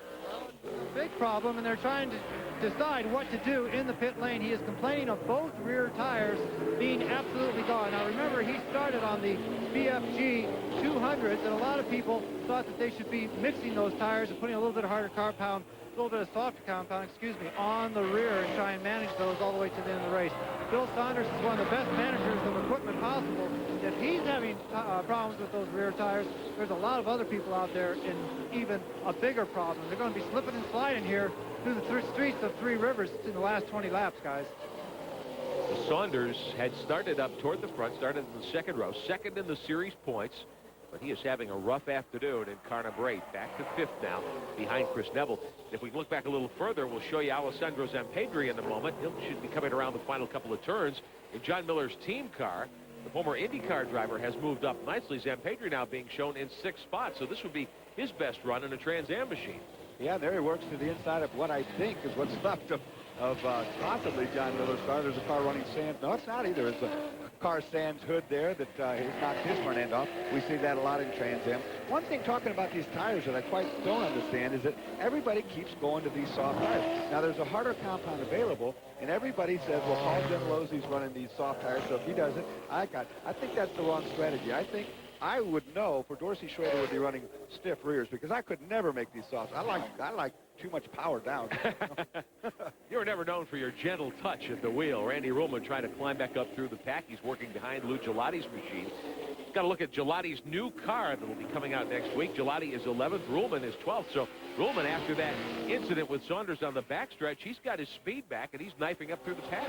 Well, Lou Gelati, of course, this car he's running has got 358 9-to-1 like the NASCAR Craftsman truck motors are. It's got a lot of straightaway speed, but it's a concept car. They're not going to run these next year, so he's already making plans. He's built him a Corvette to match Gentilosi's Corvette, and we'll see that in action none too soon here. Got to look at that race car earlier this afternoon. It is a beautiful piece. Young Chevrolet from Dallas, Texas, Lou's longtime sponsor in World Challenge competition on the side of the car, and they're looking forward to debuting the car next week. Bill Saunders, meantime, on pit road. John Bisignano. Well, he is on pit road, and they are trying to change the right rear as fast as possible. They have the one jacking point on the side. They're not going to bother with the left. Again, it's the right rear that takes all the load here at Three Rivers. And the car was virtually undrivable. And this is something you do not want when these walls are coming close to you about 13 times. They are changing the left rear. This is going to take about a 48-second, maybe even a 1-minute stop. These rear tires must have been absolutely gone. They thought they were not going to change the left rear, and when he came in, he said, guys, this car is undrivable. We got to change both rears. What do you think, Dorsey? Well, that's a disastrous pit stop for Bill Saunders. You know, he was going to try to stroke it and pace himself and do one tire. He says the car's undrivable. Like I said before, on the tire situation, I would be going to these harder tires. We've seen this. This is not a problem with the tire. It's not blistering. They're wearing the rear tires completely off the car because they're just too soft. Somebody's going to have to go to the hard tire, and somebody's going to be able to win this race from the middle because of this. Take a look back a little further in the field. Michael Lewis in the 12, running in 7th. He's just been passed by Ross Thompson in the 92. Thompson's up to 6th. Lewis back to 7th now. Field sorting itself out. 20 to go. Paul Gentilosi's crew happy. Their man's leading, but their other driver with problems.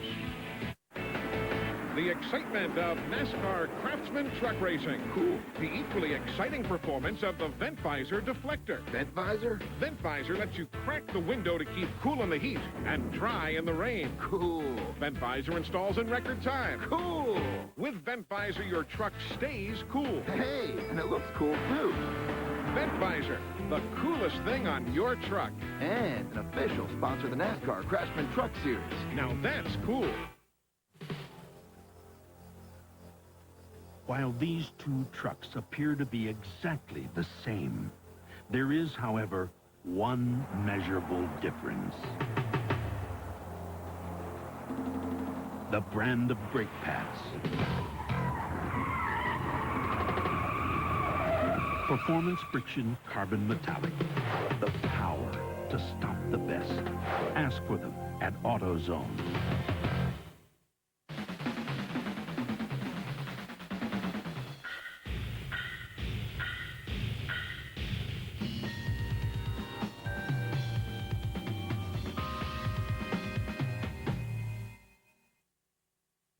Welcome to Just Art. I am Marion Courvoisier.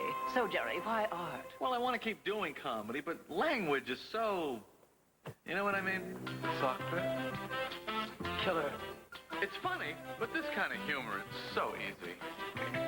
So, if the art doesn't work, will you go back to stand-up? How could it not work? Catch Jerry's stand-up act one last time, because who knows what he'll do next. I'm dying out here.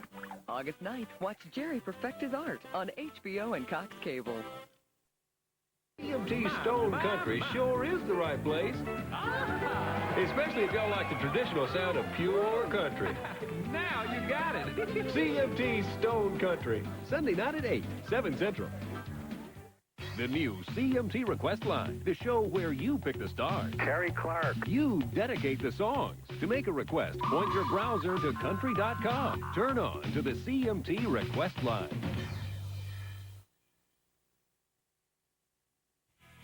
Welcome back to Trois-Rivières, Quebec, Canada, the Grand Prix of Trois-Rivières. Rick Benjamin, Dorsey Schrader, John Bisignano with you. Quite a situation developing as the laps wind down. 55 laps are distance, 18 to go. Paul Gentilozzi is the leader. His teammate, Bill Saunders, has come in for rear tires, and we're wondering if Gentilozzi's experiencing some tire troubles, Dorsey, or if he's just backed out of it quite a bit to try to get home to the finish without a problem. Well, don't wonder much longer. I saw that Corvette slide off the corners and slides off this one. Very little throttle being put on. That's Max Lagarde in the white car. He is on harder rear tires. If Saunders' car is out of rubber, Gentilozzi's car is out of rubber. And like I said, these soft tires, this was the wrong call. These guys are going to have to make a pit stop. And I would imagine that's going to happen pretty soon. Gentilozzi, your leader.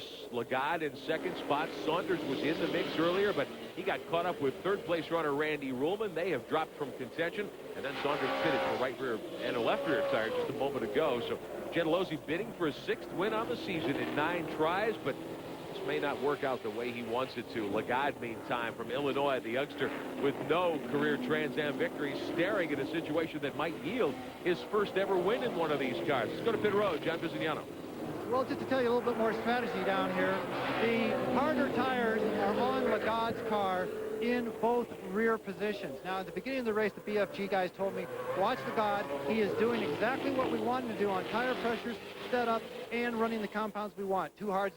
2 softs up front, 2 hards in the back. So it's paying off, and watch him. Right now, his tires are perfect, and he may be the only one out there who's happy with the rubber. Max Lagarde making his 36th career Trans Am start. He's been a regular the last several seasons. There you saw his best career finish, a 2nd at Reno a couple of years ago. He's got that 1 top 3, only 2 career top 5s.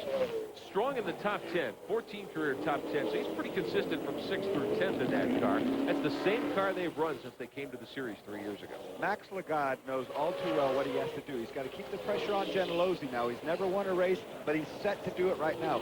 Gentilozzi's car is going to start to deteriorate. These tires are just too soft at the back. We've seen it time and time again. Nobody's been doing what the BFG guys want, which is basically put the hard tires on the back and adjust your chassis to the hard tire. Max Lagarde has the hard tires, and the further this goes green and the longer, the faster that white car is going to be filling the mirrors of the Corvette here. If you're just joining us, an interesting storyline has developed here this afternoon. Brian Simo was the 2nd quick qualifier. And you see Ruhlman, who ran 3rd and got to 2nd before tangling with Bill Saunders on the backstretch several laps ago. Ruhlman coming back up through the pack now in the 49. He's charged all the way back to 8th, Dorsey, after that spin. And right behind him is Leighton Reese, who had that hard wreck yesterday at the end of the main straightaway. They fixed the Phillips 66 Banner Engineering Pontiac, and Leighton has come up through the show nicely as well. Ruhlman dropped way back, and he has gained a lot of ground. I'm really impressed with the drive he's turned into this. Boy, he's doing a real good job. He's been running really good at Leighton. Leighton Reese, I tell you, his crew guys and himself, they worked so hard. That car was completely munched yesterday. It was all messed up. They put a whole new front end on it again, and he has been doing a real good job as well coming through the field. Randy Ruhlman sits 8th, Reese right behind him in 9th. There's the 47 of Frank Ciappatini. He is not in the mix, not on the lap that the leaders are. He's back a lap down in 16th spot right now, and Frank moves to the outside into 1. Let's Ruhlman with a much faster car swing by. So Randy Ruhlman trying to get back up there. I don't know that he's going to be in contention for a win, but a top 5 certainly isn't out of reach. He's 55 seconds out of the lead right now, but only about 15 seconds out of 5th spot. So Ruhlman's got an opportunity here in the last several laps. Take a look at this now as we page back just a skosh. Sam Pedri in the blue 46 running in 4th spot. Bruce Cavalli is ahead of him. Behind him is Chris Neville in the Arco number 40. And Neville, we thought, might have this race come to him. Yeah, Sam Pedri, I see, has a little left front spoiler damage. Looks like he might have leaned on somebody along the way, too. There is Chris Neville. Behind him, the other rookie, Ross Thompson, as he comes around with the silver Mustang there. This is a good battle for the rookie point lead. Thompson in the iDream software Ford. That's part of the Mike Lewis team. Lewis in the 12. He has been a strong contender. Almost won Rookie of the Year honors last year. Lewis back in 7th spot. So the 2 teammates are 6th and 7th. Thompson told me before the start of the race he just wanted to be around to see the finish without any damage to the car. He's got some body damage, but things are intact. Thompson, a very aggressive driver, and we've seen him really use up race cars pretty thoroughly several times. Yeah, I was going to say he already has a little damage right there. You see on the left front where the headlight would be. He's poked that in a little bit. That's not going to hurt anything for him, but he's had contact with somebody. It's tough to pass here, we said before, and you got to run tight and close, and things happen. And there's a lot of race left, so it's not over by any means. That's a lap car behind the machine of Thompson there. Thompson just swinging by one of the local cars here from Canada that runs in the Canada GT Series and comes north, makes a couple of Trans Am starts oftentimes each season with the Trans Am stars. We take a look at Neville in the Arco Chevrolet. He is fifth to pit road. Quickly, a driver we were hoping would be around at the finish today, standing by with John Visignano. Well, he is around, but he's in the pit lane, Brian Simo. You were leading beautifully, running away from everyone. Made your pit stop under yellow, and then in the in-car, we heard clang, clang, clang, bang, bang, bang. What went wrong? Well, unfortunately, no matter what we did right today, it just wasn't meant to be. It just didn't work out for us. We lost the drive shaft. Really unfortunate, because based on the lap times we're seeing right now, in our strategy, I think we'd have been in great shape. It really is unfortunate. This team works so hard, and the Valvoline Raceworks team did a great job. They'll be back next time, guys. These guys never give up. Brian Simo, a class act all the way, very deserving of a win. He hasn't yet won a Trans Am event. A lot of folks think it's going to come this year. They'll regroup and head to Watkins Glen next week. Your race leader in car number 3 is Paul Gentilozzi. He's built that lead back up to 3 seconds now on Max Lagarde. So I'm wondering if Paul just held plenty in reserve, and now we've got about 12 laps to go, decided it was time to get moving again. Well, he's opened up a huge lead, that's for sure. We don't know if that was through traffic or if maybe Paul has just pulled the trigger and is really running right now. But that's a big lead that he's got over Max Lagarde. 3 seconds is a bunch. So the Corvette looked like it's still got some left for him. It's twitching around a little bit under braking there. Well, watch it come off this corner. It puts the power down pretty straight. Didn't light up too bad, so I think he's pretty good. Lagarde in the white Chevrolet, the 83 back there in second spot. So Gentilozzi working perhaps toward his 6th win of the season. We've got 12 to go in Trois-Rivières, Quebec, Canada. What's for lunch? Hamburger and jelly. Ham and cheese. Another day. Morning, boys. How are you? Morning, Mr. France. Nice looking shirt you got on there. These drivers are ready, and they are looking sharp. Right you are, Chuck. There's the green, and the chase is on. Chase Authentics Apparel. That's why it's called the Intimidator. The chase is on. And it's a fight to the finish. Congratulations. Thanks, sir. Had a good run today. Yeah, thanks a million. Nice check. Nice shirt. Yeah, thanks. You too. Thank you.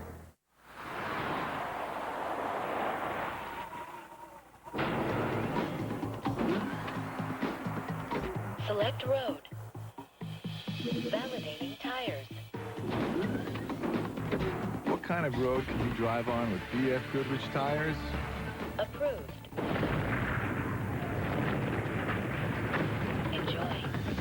Any road you choose. BF Goodrich tires. Take control. While these two trucks appear to be exactly the same, there is, however, one measurable difference. The brand of brake pads. Performance friction carbon metallic. The power to stop the best. Ask for them at AutoZone.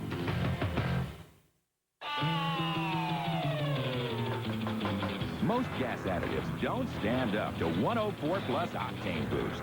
Octane Boost eliminates hesitation and increases horsepower on the street and off the road.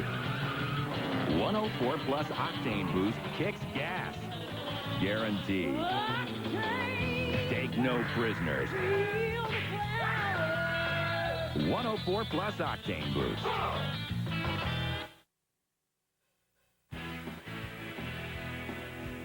A reminder to experience country.com, your personal source for all things country, race cars to country stars. Our webpage at TNN Motorsports is country.com. I've got my personal race day commentary every Tuesday at country.com. Hope you can join us. And our coverage of the Grand Prix of Trois-Rivières, Quebec, Canada, being brought to you today by 104 Plus Octane Boost. Feel the power, guaranteed.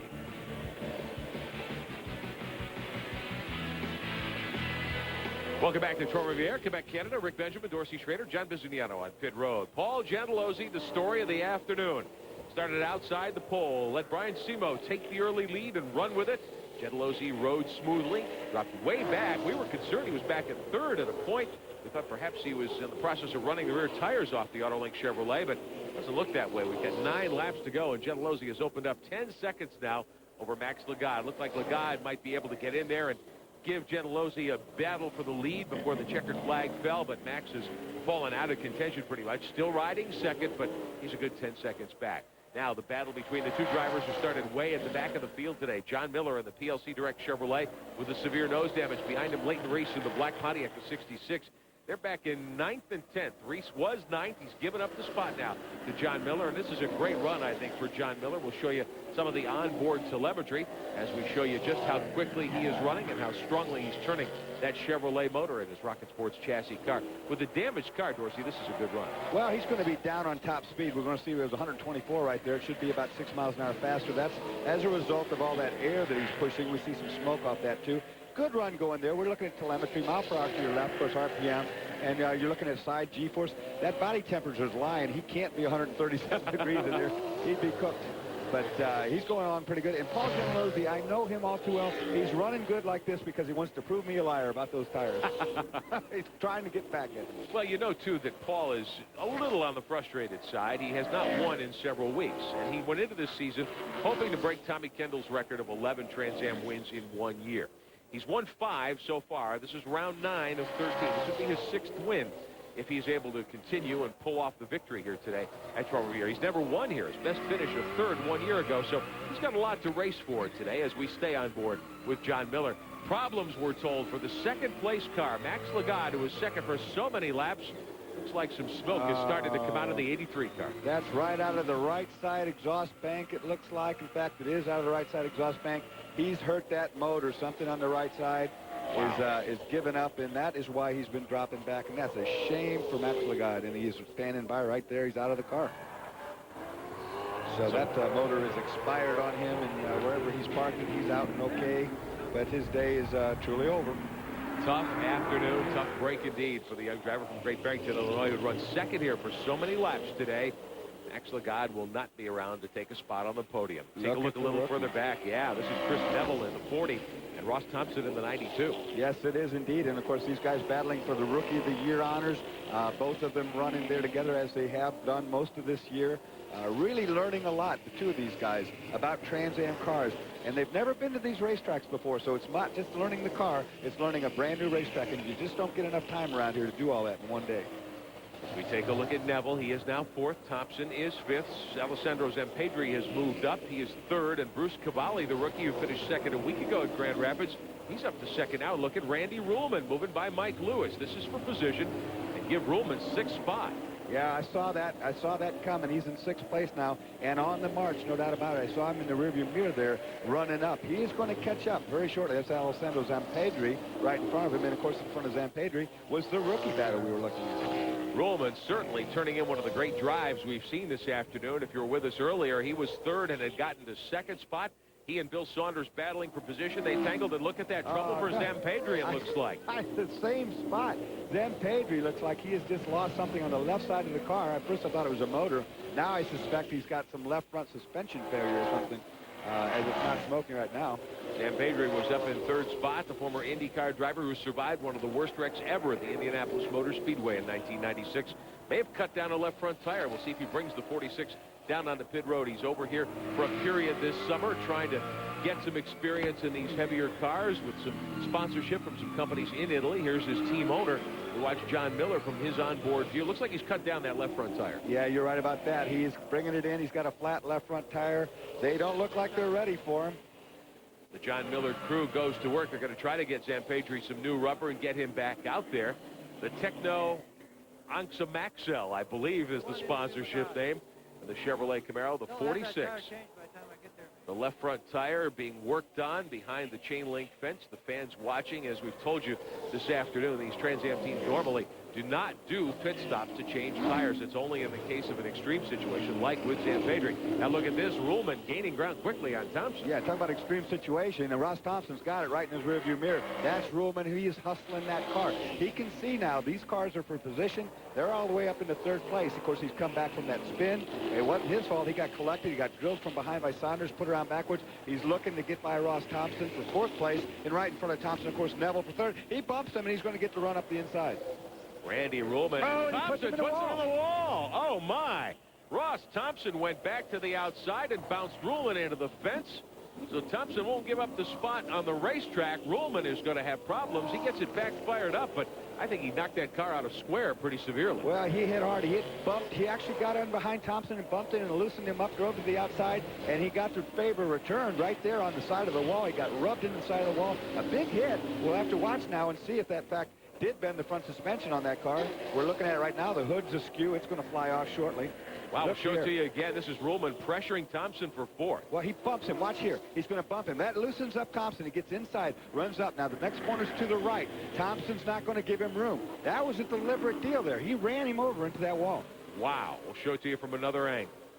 Look at it here. He's come all the way across to make this point.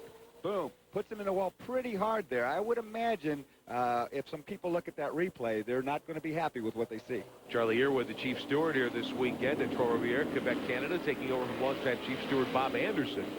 Ruhlman is back on the racetrack, and you know he didn't lose a lot of ground. Ruhlman being shown in 7th spot. We've got 4 laps to go, but Ruhlman's 49 car certainly among the walking wounded at this point.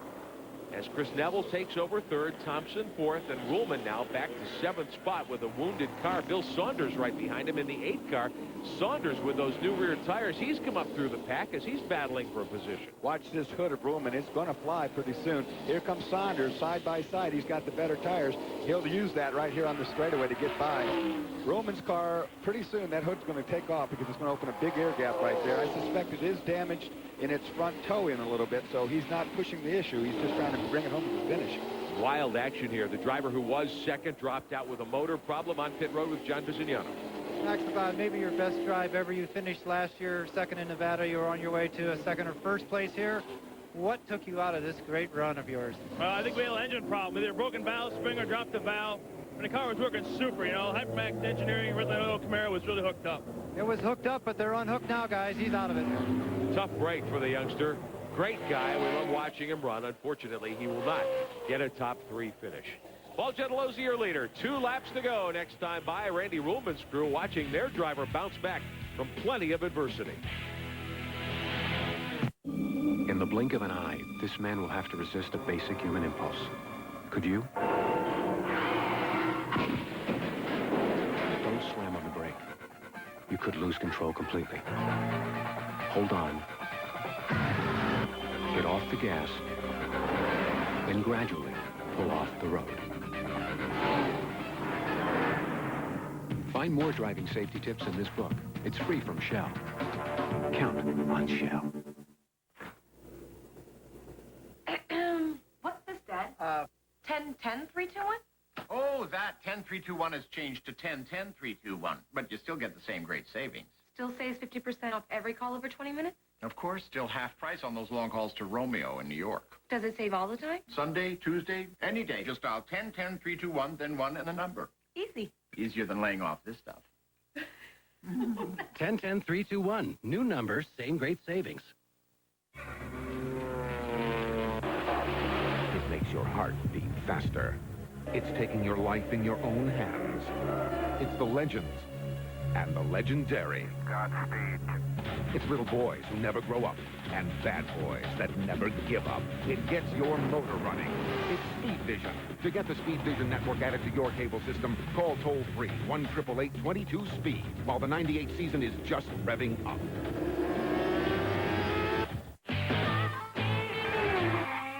That's me, Bill. Here we are at the Super 8.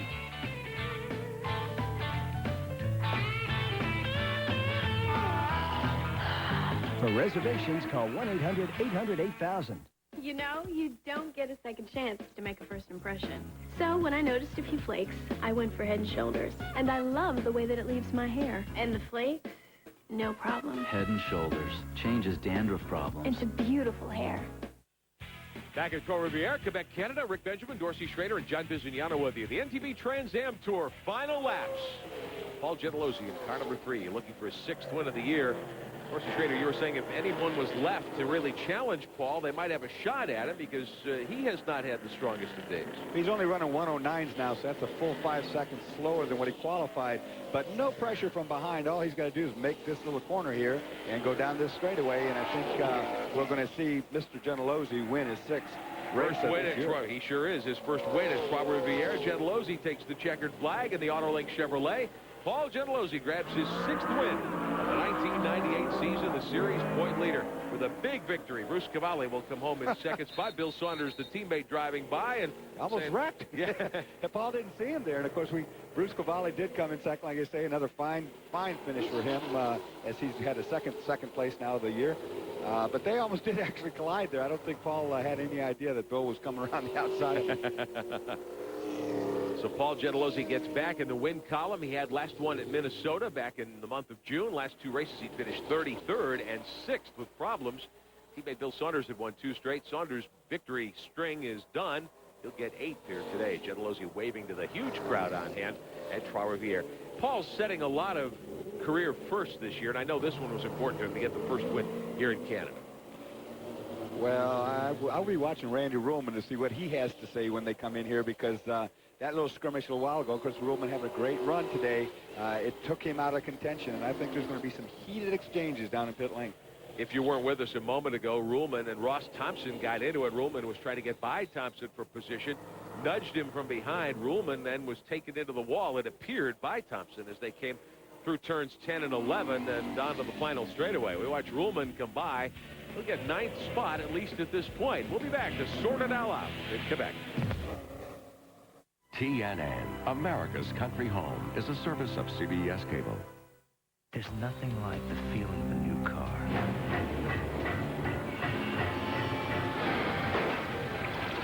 We bought the Armor All Protectant. It shines, it protects. It's new car juice. A demonstration of Big A's quick service. And now a closer look.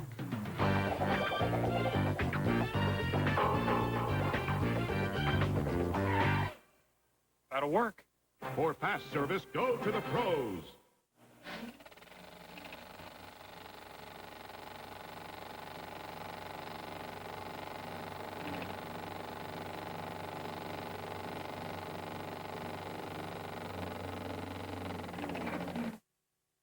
They don't make cowboys like him anymore.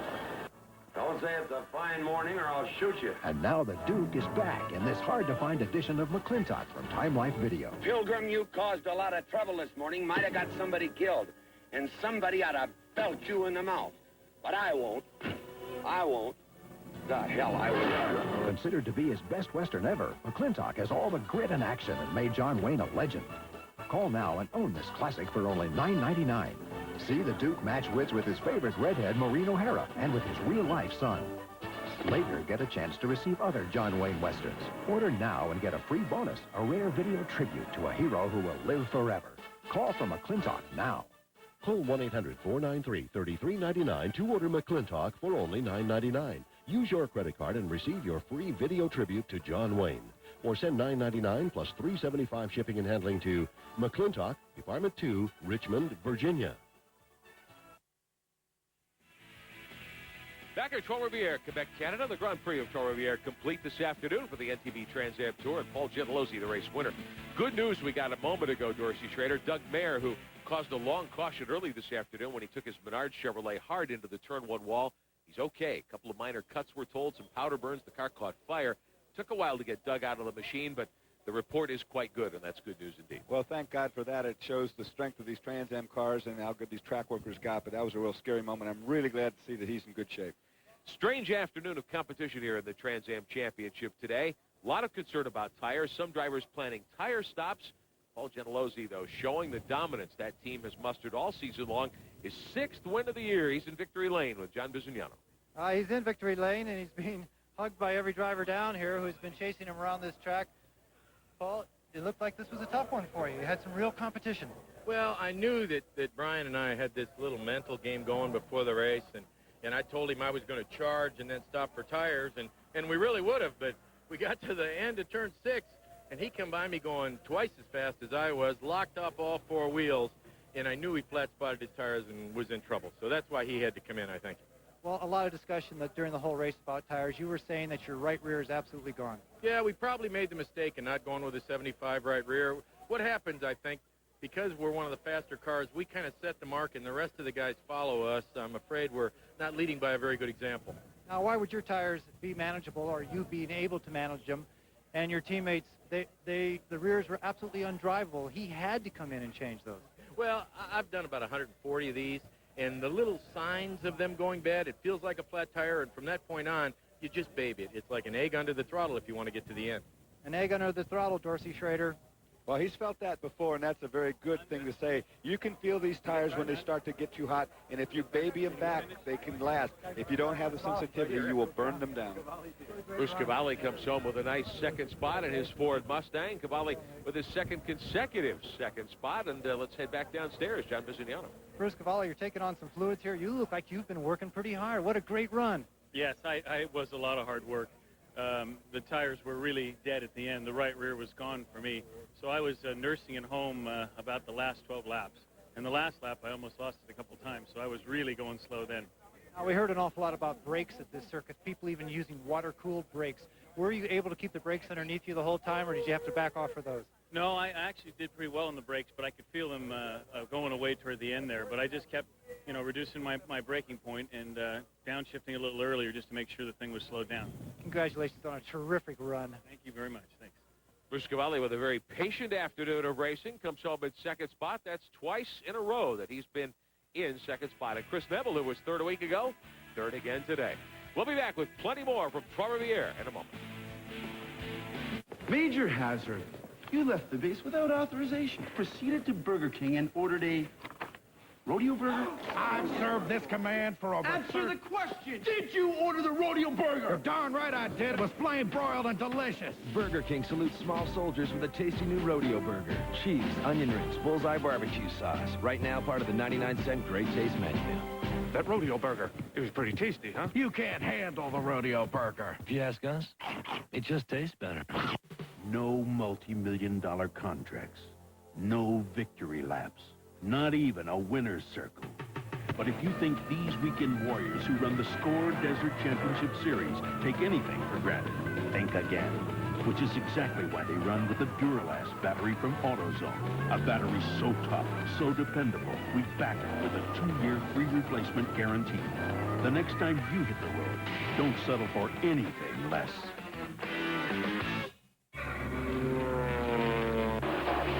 It makes your heart beat faster. It's taking your life in your own hands. It's the legends and the legendary. Godspeed. It's little boys who never grow up and bad boys that never give up. It gets your motor running. It's Speed Vision.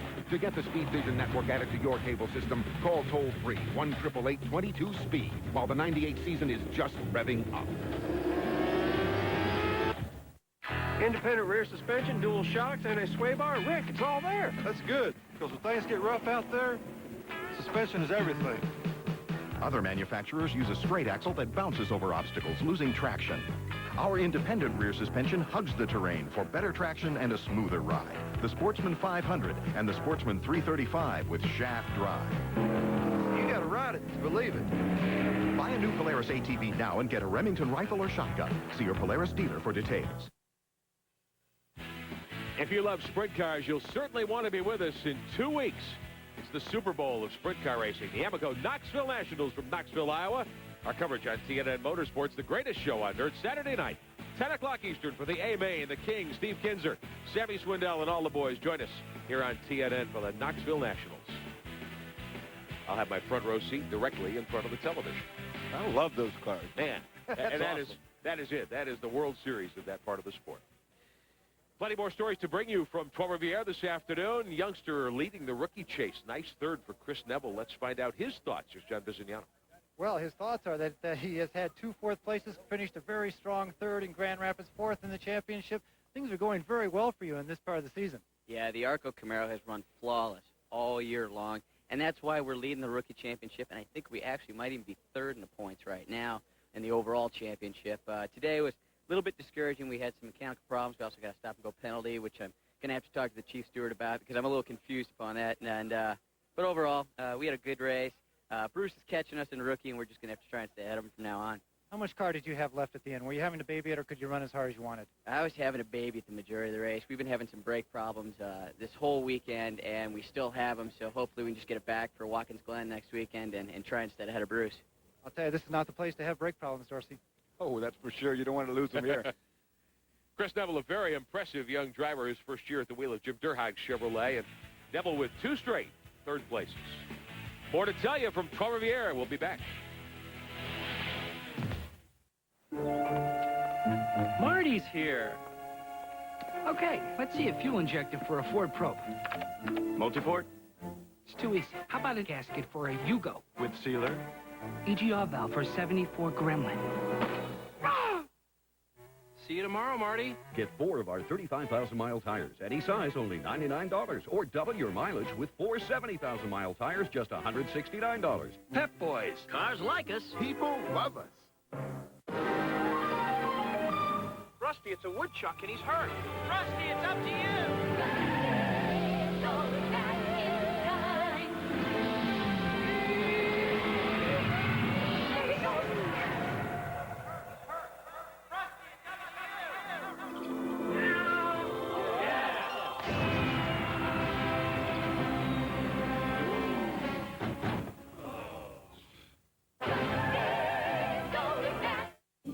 In the blink of an eye, this man will have to resist a basic human impulse.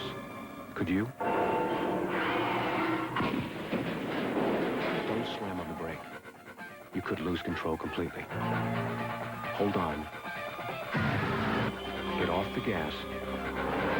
Then gradually pull off the road.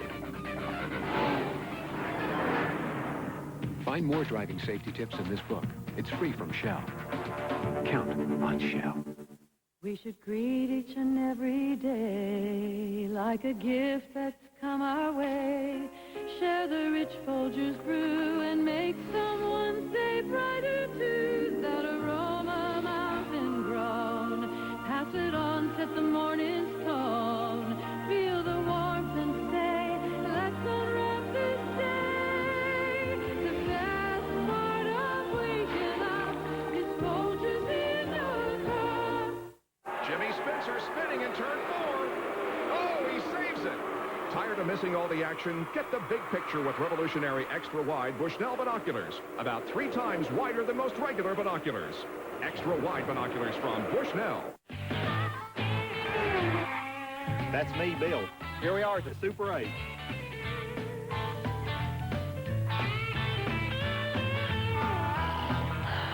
For reservations, call 1-800-800-8000. Neutrogena T-Gel Shampoo. Recommended #1 by dermatologists. It works. Works on all 3 major itchy, flaky scalp conditions. The leading prescription dandruff shampoo doesn't. Neutrogena T-Gel Shampoo. It works.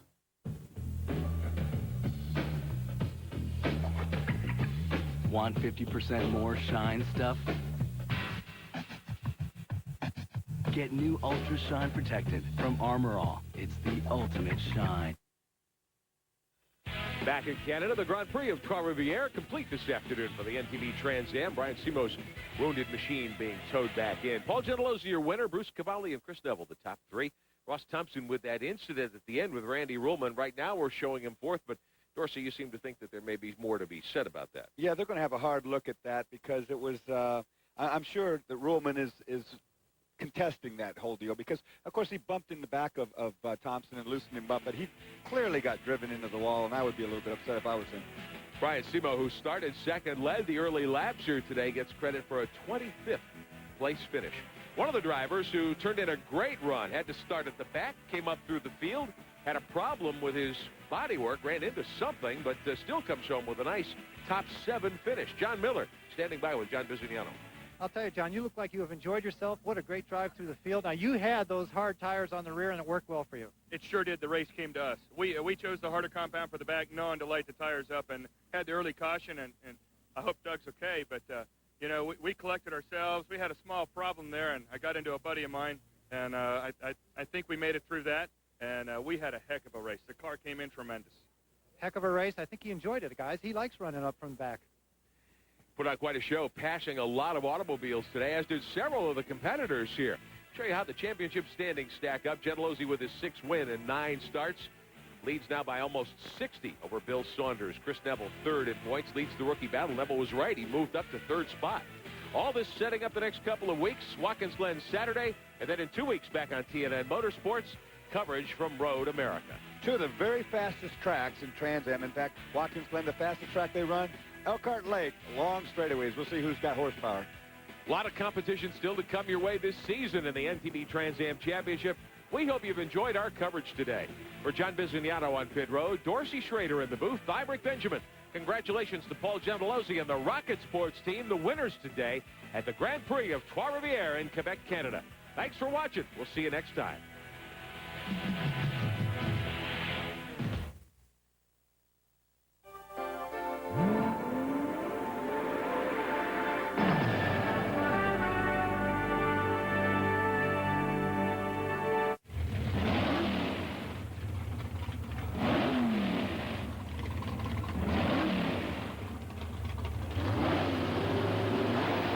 Mopar.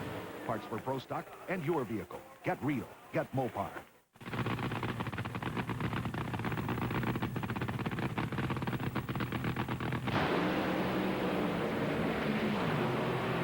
Team Mopar. Parts for top fuel dragsters and your vehicle. Get real. Get Mopar.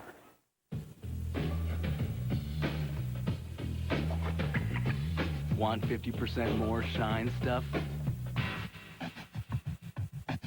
Get new Ultra Shine Protectant from Armor All. It's the ultimate shine. TNN comes out a major player in country music with another stellar Great Performances trio.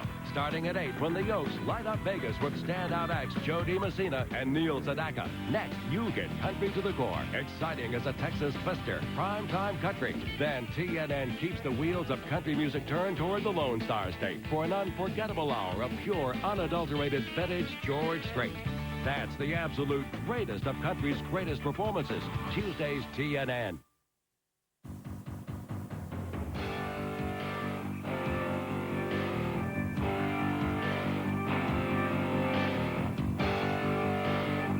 Well, the World Wide Web may be pretty complex, but let me show you the simplest funny car to come along in about 15 years. Chassis builder Steve Pluger is trying old things in a new way.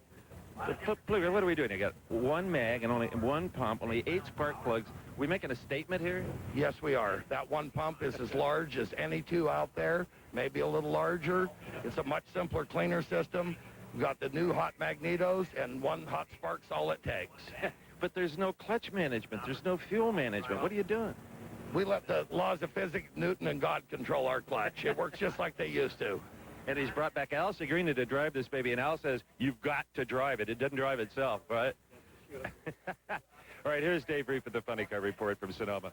Last weekend's Autolite Nationals was yet another intense battle in the war of funny car points. John Force entered Sonoma with a 1-point lead over Chuck Etchels.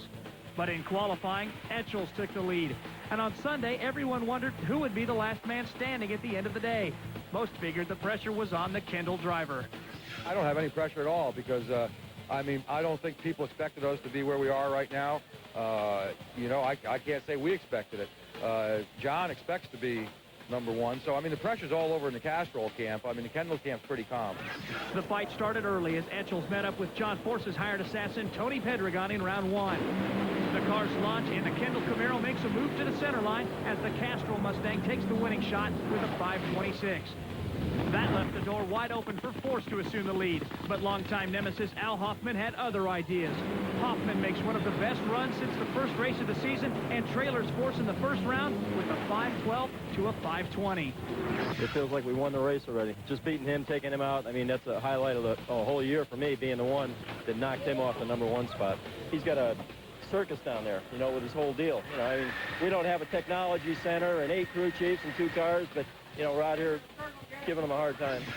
Hoffman proceeded to the semifinals where he ran into a resurgent Cruz Pedregon.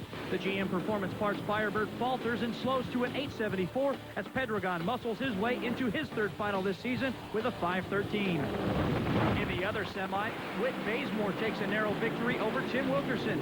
Both cars run 5.19, but the Team Winston Camaro crosses the finish line first. It's a big matchup in the final. Bazemore gets the jump at the line, but Cruz's Small Soldiers machine powers by for the win with a 5.07 to a 5.26. That marks the 4th race in a row that has been won by one of the Pedregon brothers. And more importantly for Cruz, he hopes the win will squelch any doubts about his driving ability. I know what I can do out here, and these people, I think that Joe Gibbs and these guys know it. And you know, the car never went anywhere, so you know, I just, like I said, I tripped a little bit, fumbled a few balls, but you know, I got the, I'm cradling it in the old gut here. Chuck Etchels walks away winning this battle, but only by a 1-point margin over Force, as Tim Wilkerson claims the 5th spot. Tony Pedregon is 6th, and Al Hoffman rounds out the top 10. Even though it's only by 1, to have the points lead at this point in the season is just huge for the entire Kendall Mama Rosa's gang. Tim Richards, Chuck Etchels. Enjoy it, guys. You never know how long it'll last. When we come back, we'll shift gears into Pro Stock. I like keeping up to date on things. I like getting the whole story. That's why I read National Dragster. Nothing but the facts. In-depth coverage and details that others overlook. 48 issues of National Dragster for only $59.95. You can't beat a deal like that. Even my grandmother gets National Dragster. When I joined, I became a member of NHRA. Got a great membership package. My choice of Drag 97, a membership T-shirt or hat. So call today. While these two trucks appear to be exactly the same, there is, however, one measurable difference. The brand of brake pads. Performance friction carbon metallic. The power to stop the best. Ask for them at AutoZone. Get ready for racing excitement by the truckload. Whoa! They touch. Rebel. Oh! Wow. This is a super battle for the lead. Wow. Man. It's the NASCAR Craftsman Truck Series, where everybody makes an express run, but only one delivers. See the Stevensfield Genuine Car Parts 200 live Saturday at 4 Eastern, 1 Pacific. And it's only on the leader in motorsports coverage, TNN Motorsports.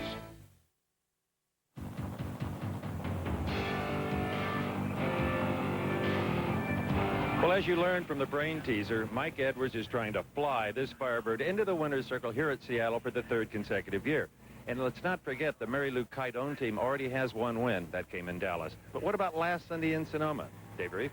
After the first 6 races of the year, Warren Johnson was nearly invincible. He won 4 times and raced to a points lead of more than 200. But invincibility has turned to vulnerability over the last 6 races. He's failed to find the winner's circle and has seen his points lead drop to 123. Not exactly gut check time for the 3-time Pro Stock champ, but rather a perfect time to get back to his winning ways. It's not as if that vulnerability was due to lack of performance. More likely, just bad luck. 4 times during that 6-race stretch, WJ qualified number 1, but in eliminations... We had broke parts in 2 races. In fact, 2 of them that we broke in were against Jed Coughlin, so that gave him another round win, and one of the races he went on to get a runner-up, so that's where he really took a big notch out of our points lead at the time, and you know, that stuff just comes and goes. At the Autolite Nationals, that stuff was coming up good for WJ. With Jed Coughlin trailered in round 1, the number 1 qualifier swept through the first 2 rounds of eliminations with Sunday's 2 best time slips. So how do you keep the good from going? You just have to stay focused. There's no way of really predicting when you're going to, you know, get to the final or when you're going to have a first-round loss. You just go out there with the same plan every time and don't change your plans in the middle of the string. With his decided performance advantage, the professor took on George Marnell in the semis. However, it wasn't the car's performance that mattered, rather the driver's. The GM Goodwrench service machine slows to a 7:16, but WJ straps on the whole shot, allowing him to beat the quicker 7:12 of Marnell. In the other semi, V. Gaines also slows considerably from his earlier runs, but thanks to the red light of rookie Richie Stevens, Vieri heads to the 2nd final of his career. Without too much argument, WJ took the role of favorite, while Gaines hoped to spoil the professor's day. If you miss the red light, it looks like V stands for victory. But because Gaines left early, he throws away a 7:10 time slip. Lucky for WJ, he only ran 7:13. I guess in a lifetime it'll all average out. We've had some really horrendous weeks prior to this with bad luck, so we'll take it when it's there, and when it's not there, we just have to grin and bear it. Warren's 68th career win once again ties him with John Force for 2nd on the all-time win list, and again boosts his points lead to more than 200 over Jed Coughlin. Mark Osborne is still 6th as Richie Stevens enters the top 10 for the first time. And there's even more to celebrate in the Sean Collins Pro Stock pits here at Seattle. It's Sean's birthday this weekend, and Richie Stevens is on top of the standings for leaving on his opponents since the beginning of the year. Stay with us when we come back. Bob Prix will be around to add some seasoning to NHRA Today. Major hazard. You left the base without authorization. Proceeded to Burger King and ordered a rodeo burger? I've served this command for over... Answer the question! Did you order the rodeo burger? You're darn right I did. It was flame broiled and delicious. Burger King salutes small soldiers with a tasty new rodeo burger. Cheese, onion rings, bullseye barbecue sauce. Right now, part of the 99-cent Great Taste menu. That rodeo burger, it was pretty tasty, huh? You can't handle the rodeo burger. If you ask us, it just tastes better.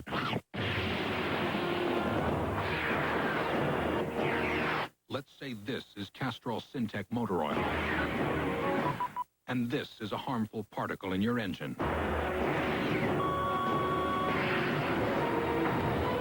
Get the point? You see, Syntec's patented stabilizers seek out and neutralize harmful particles, protecting in ways other oils can't. Castrol Syntec, the active lubricant. What's this, Dad? 10-10-3-2-1?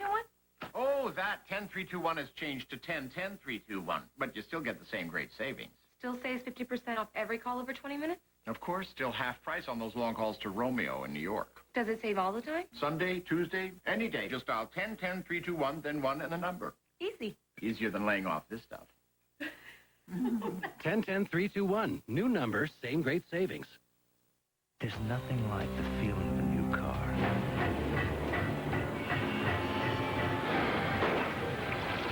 We bought the Armor All Protectant. It shines, it protects. It's new car juice.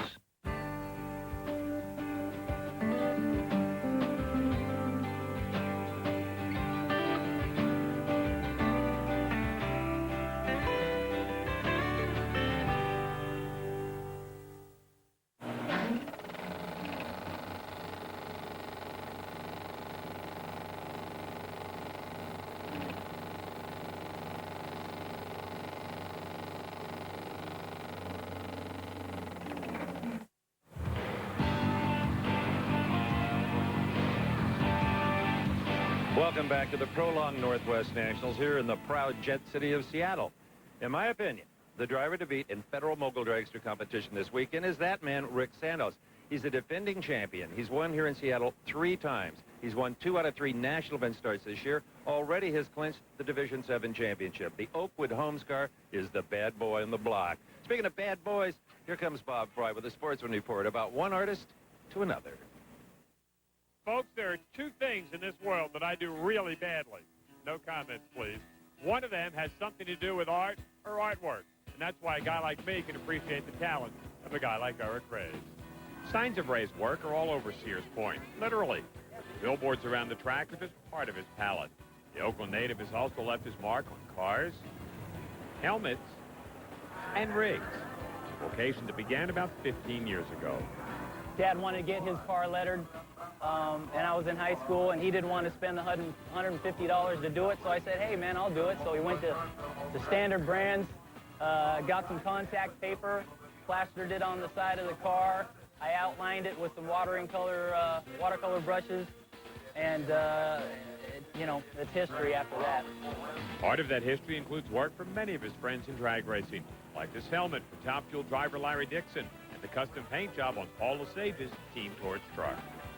He said, I want some flames on it, but I don't want the average flame. So what I did was I put a little California twist into the flame. It's something that's kind of a cross between a lightning bolt and a flame. So it's traditional, yet contemporary. Reyes' contemporaries at the track know his talents go beyond his hard work. The 2-time national event winner has been driving his 62 Corvette in super gas for the last 14 years. But yo, Eric, for a man of your talents, the paint job isn't very flashy. All I care about is picking up that wind slip. I don't care what it looks like. I'd be in primer. I don't care. An attitude that shines through on the racetrack. At the Autolite Nationals, Reyes from Farley makes it to the super gas quarterfinals where he takes on Mike Ferderer. This one goes right down to the wire when the Pennzoil car drives around the vet with a 994 to a 996. Ferd loses to Mike Lodge in the semis, and that puts the 72 Vega in the far lane in the finals against Bill Boxhold. Both drivers break out, but it's Lodger who runs closer to the index, and Mike wins the super gas title. Here are the rest of the Federal Mogul winners from Sonoma. This week's Mopar High Performer is a case of deja vu. David Rampy is the second sportsman racer in as many weeks to double up in the same race. He topped the field in both Comp and Super Comp, making him just the sixth competitor to win two classes at the same event. For NHRA Today, I'm Bob. I'll stick to announcing Prix. Well, the fact that only 6 drivers have ever doubled up tells you just how difficult David Rampy's task was. Well, that's about all the time we have from the Northwest Nationals, but we will be back next Sunday at the times you see on your screen. We'll have highlights of this event, plus we'll be up in Everett, Washington at the home of Fluke Electronic Test Tools with top fuel driver Randy Parks. We'll have a whole lot of fun and have some great stories. For all of us here at TNN, I'm Steve Evans. We'll see you then. NHRA Today has been brought to you by Mopar, Chrysler Corporation Parts, and the Chrysler, Plymouth, Dodge, Jeep, and Eagle dealers who sell and install them.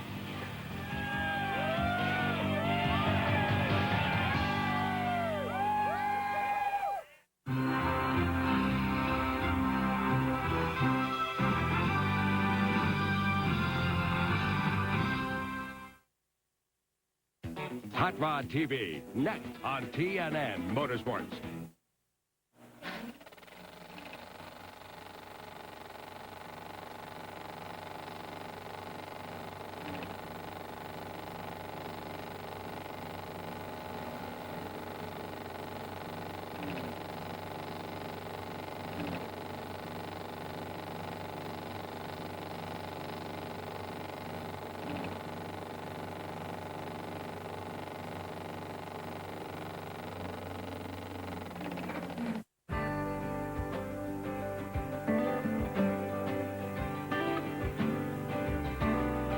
You're watching TNN, America's Country Home.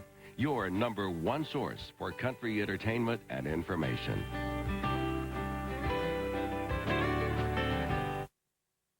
There's a new way, a fun way to buy cars. It's the fun side of car buying from Hampton Chevrolet Jeep Mazda. The guaranteed lowest prices, a huge selection, games for everybody, and a whole lot of fun, and the best deals in Hampton roads. This brand new Mazda 626 for only $259 a month, loaded with all the features, air conditioning, AM, FM, CD player, and more. That's $259 a month. The lowest prices, the best payments. And the most fun. Don't miss the savings. Hampton Chevrolet Jeep Mazda, the official dealer for people who like to have fun. 1073 West Mercury Boulevard in Hampton. Van Halen 3. The new album, the new tour. Now coming to GTE Virginia Beach Amphitheater, August 19th. Now, for the first time ever, all the Van Halen classics you wanted to hear, live. And the giant video screen guarantees a good seat for everyone. Special guest, Kenny Wayne Shepherd. Tickets this Saturday morning at 10. The massive stage production of Van Halen, part of the Miller Lite series at the GTE Amphitheater. Great concerts, 3 times. Today on Hot Rod TV. We'll upgrade the suspension and stopping of a late model Mustang. We'll offer some carb tech for improved feeding of a high-performance engine. And install a high-tech clutch on a Hot Rod El Camino. So hang on for Hot Rod TV. Any hot rodder worth his wheelie bars wants a car that goes fast in a straight line. Hi, welcome to the Hot Rod Shop. This 68 Camaro Pro Streeter here is a perfect example of a car that pulls double duty. So for the total performance package, well, you got to have one that brakes and turns corners as well. That's right. Now, this 93 Mustang here is a project of Auto Custom Carpet, and they're building it up for the next Hot Rod Power Tour. Now, it's already got a Ford Motorsport 351 Windsor crate engine in it, so acceleration isn't a problem. But today, we're going to add a suspension that's going to make this thing handle like it's on a set of rails. Yeah, and some brakes that are big enough to stop a freight train. Now, we're going to start with the front suspension first. We'll get to that rear suspension later on. But what we've got here is a double A-arm kit from Bart's Works in Tucson, Arizona.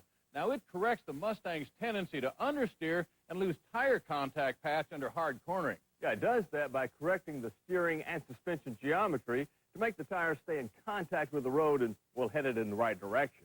Now, we'll start with a set of custom fabricated spindles, upper and lower control arms, and a set of AFCO coilover shocks.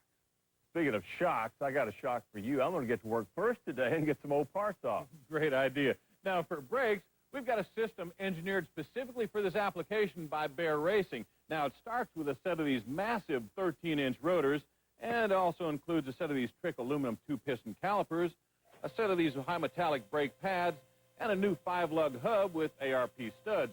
Now, this is what it all looks like bolted up, and this is what we're going to be bolting on our Mustang now. That's pretty impressive.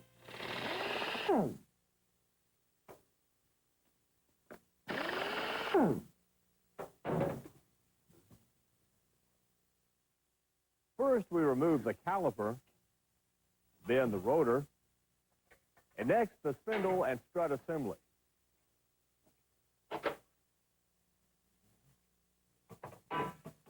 All right. Now, these front springs are under a lot of compression, so don't even think about taking them out without the proper spring compressor tool. Now, we got one last piece to remove, and that's that lower control arm.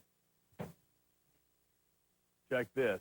The OE parts we just took off alongside their performance replacements. Quite a difference. Man, I'm telling you, now we're going to save a ton just on these lower control arms. We sure are. In fact, we're losing 36 pounds of unsprung weight with this system. That's even with this upper control arm, which the stock Mustang didn't even have. Bolt that up. There we go. All right. Now, this upper control arm is a true bolt-in. It just rests on this existing shelf right up here. And it's secured with a pair of bolts that just pass up through the bottom. Now, this is a real neat feature. These little bolts are actually index screws that make your caster and camber adjustments a real snap.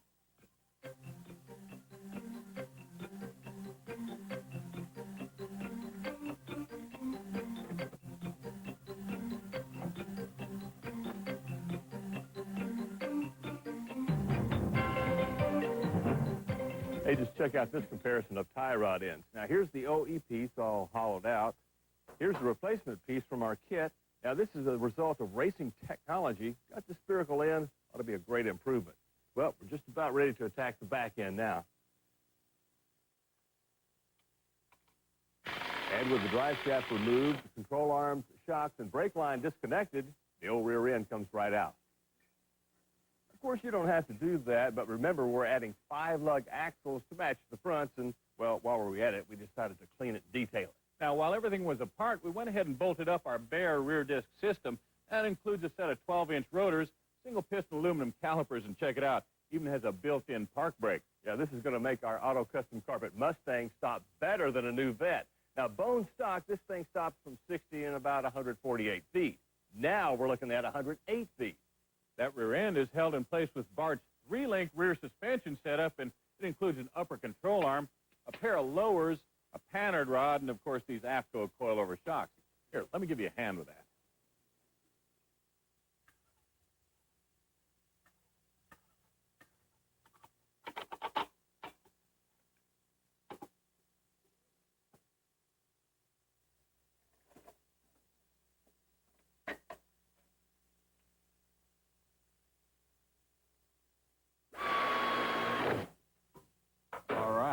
Now, in case you're wondering about this pannard, what it does, it's an adjustable link that helps keep the rear end properly located under the chassis.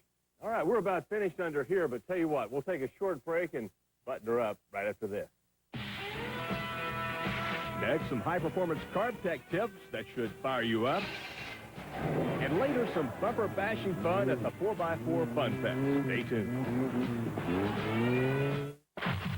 If working on cars and trucks is your calling, you should call this number now. Wyoming Tech, where a few months of specialized training prepares you for the career of a lifetime. Wyoming Tech has the experienced faculty and state-of-the-art equipment you need to build skills in automotive tech, diesel technology, collision and refinishing, even street rod building and auto customizing. Call now for your free information kit from Wyoming Tech and turn your passion into a profession.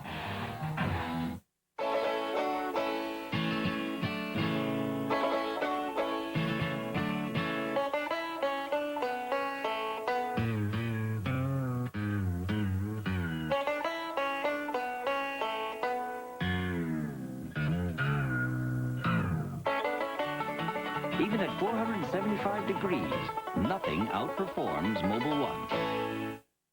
Mobil 1 0W30. Superior protection when you start your car. If your car isn't giving you good performance, it could be because you've got a dirty fuel system. Well, there's an easy way to solve that problem with 2-in-1 Super Fuel Injector Cleaner plus Octane Booster from Restore. 2-in-1 combines two benefits in one. It cleans and opens fuel injectors for top performance, at the same time increases octane up to 4 points, which means more horsepower and improved gas mileage. 2-in-1 Super Fuel Injector Cleaner plus Octane Booster. It's what you need to get back up to speed.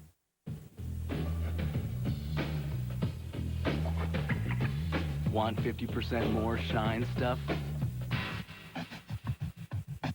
Get new Ultra Shine Protectant from Armor All. It's the ultimate shine.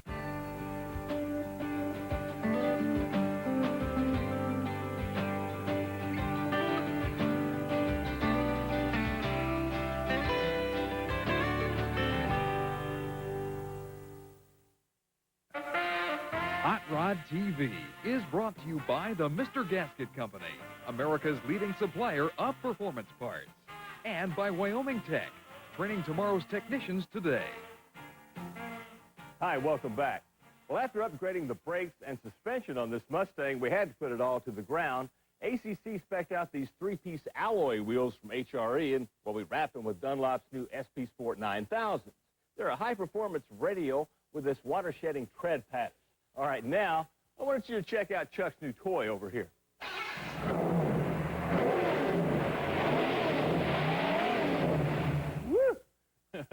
Well, what do you say we go from tuning suspensions to tuning this Edelbrock Performer carb? Besides, this ain't no toy. It's a high-tech, self-contained engine test stand from the folks at Automotive Innovations. Now, we've fitted it with a GM Performance Parts ZZ4 crate engine. That's a pretty cool piece. It's got aluminum heads, a mild street cam, 4-bolt mains, and 10-to-1 compression ratio. Yeah, and with our high-energy ignition, headers, high-flow exhaust, and Edelbrock induction, well, it's a setup probably a lot like what you're running out there on the street. Before we start tuning, there are a few things that you want to check out just to get a good baseline. Now, the first thing is the float level. Too high, well, you're going to flood your engine. Too low, you're going to run out of fuel under hard acceleration. This cutaway shows the float inside the fuel chamber here, and you get at it by removing this air horn cover. Now, Edelbrock provides this gauge inside the rebuild kits to help get you dialed in. You also want to use a high-quality inline filter and a pressure regulator to maintain a maximum of 6 psi. A stock fuel pump can generate up to 8 psi, which can blow the needle off the seat and flood your carb. That's right. Now, a lot of you guys are probably going to be bolting this carb onto a stock cast-iron Q-jet intake, and to do that, well, you're going to need an adapter. Make sure you get a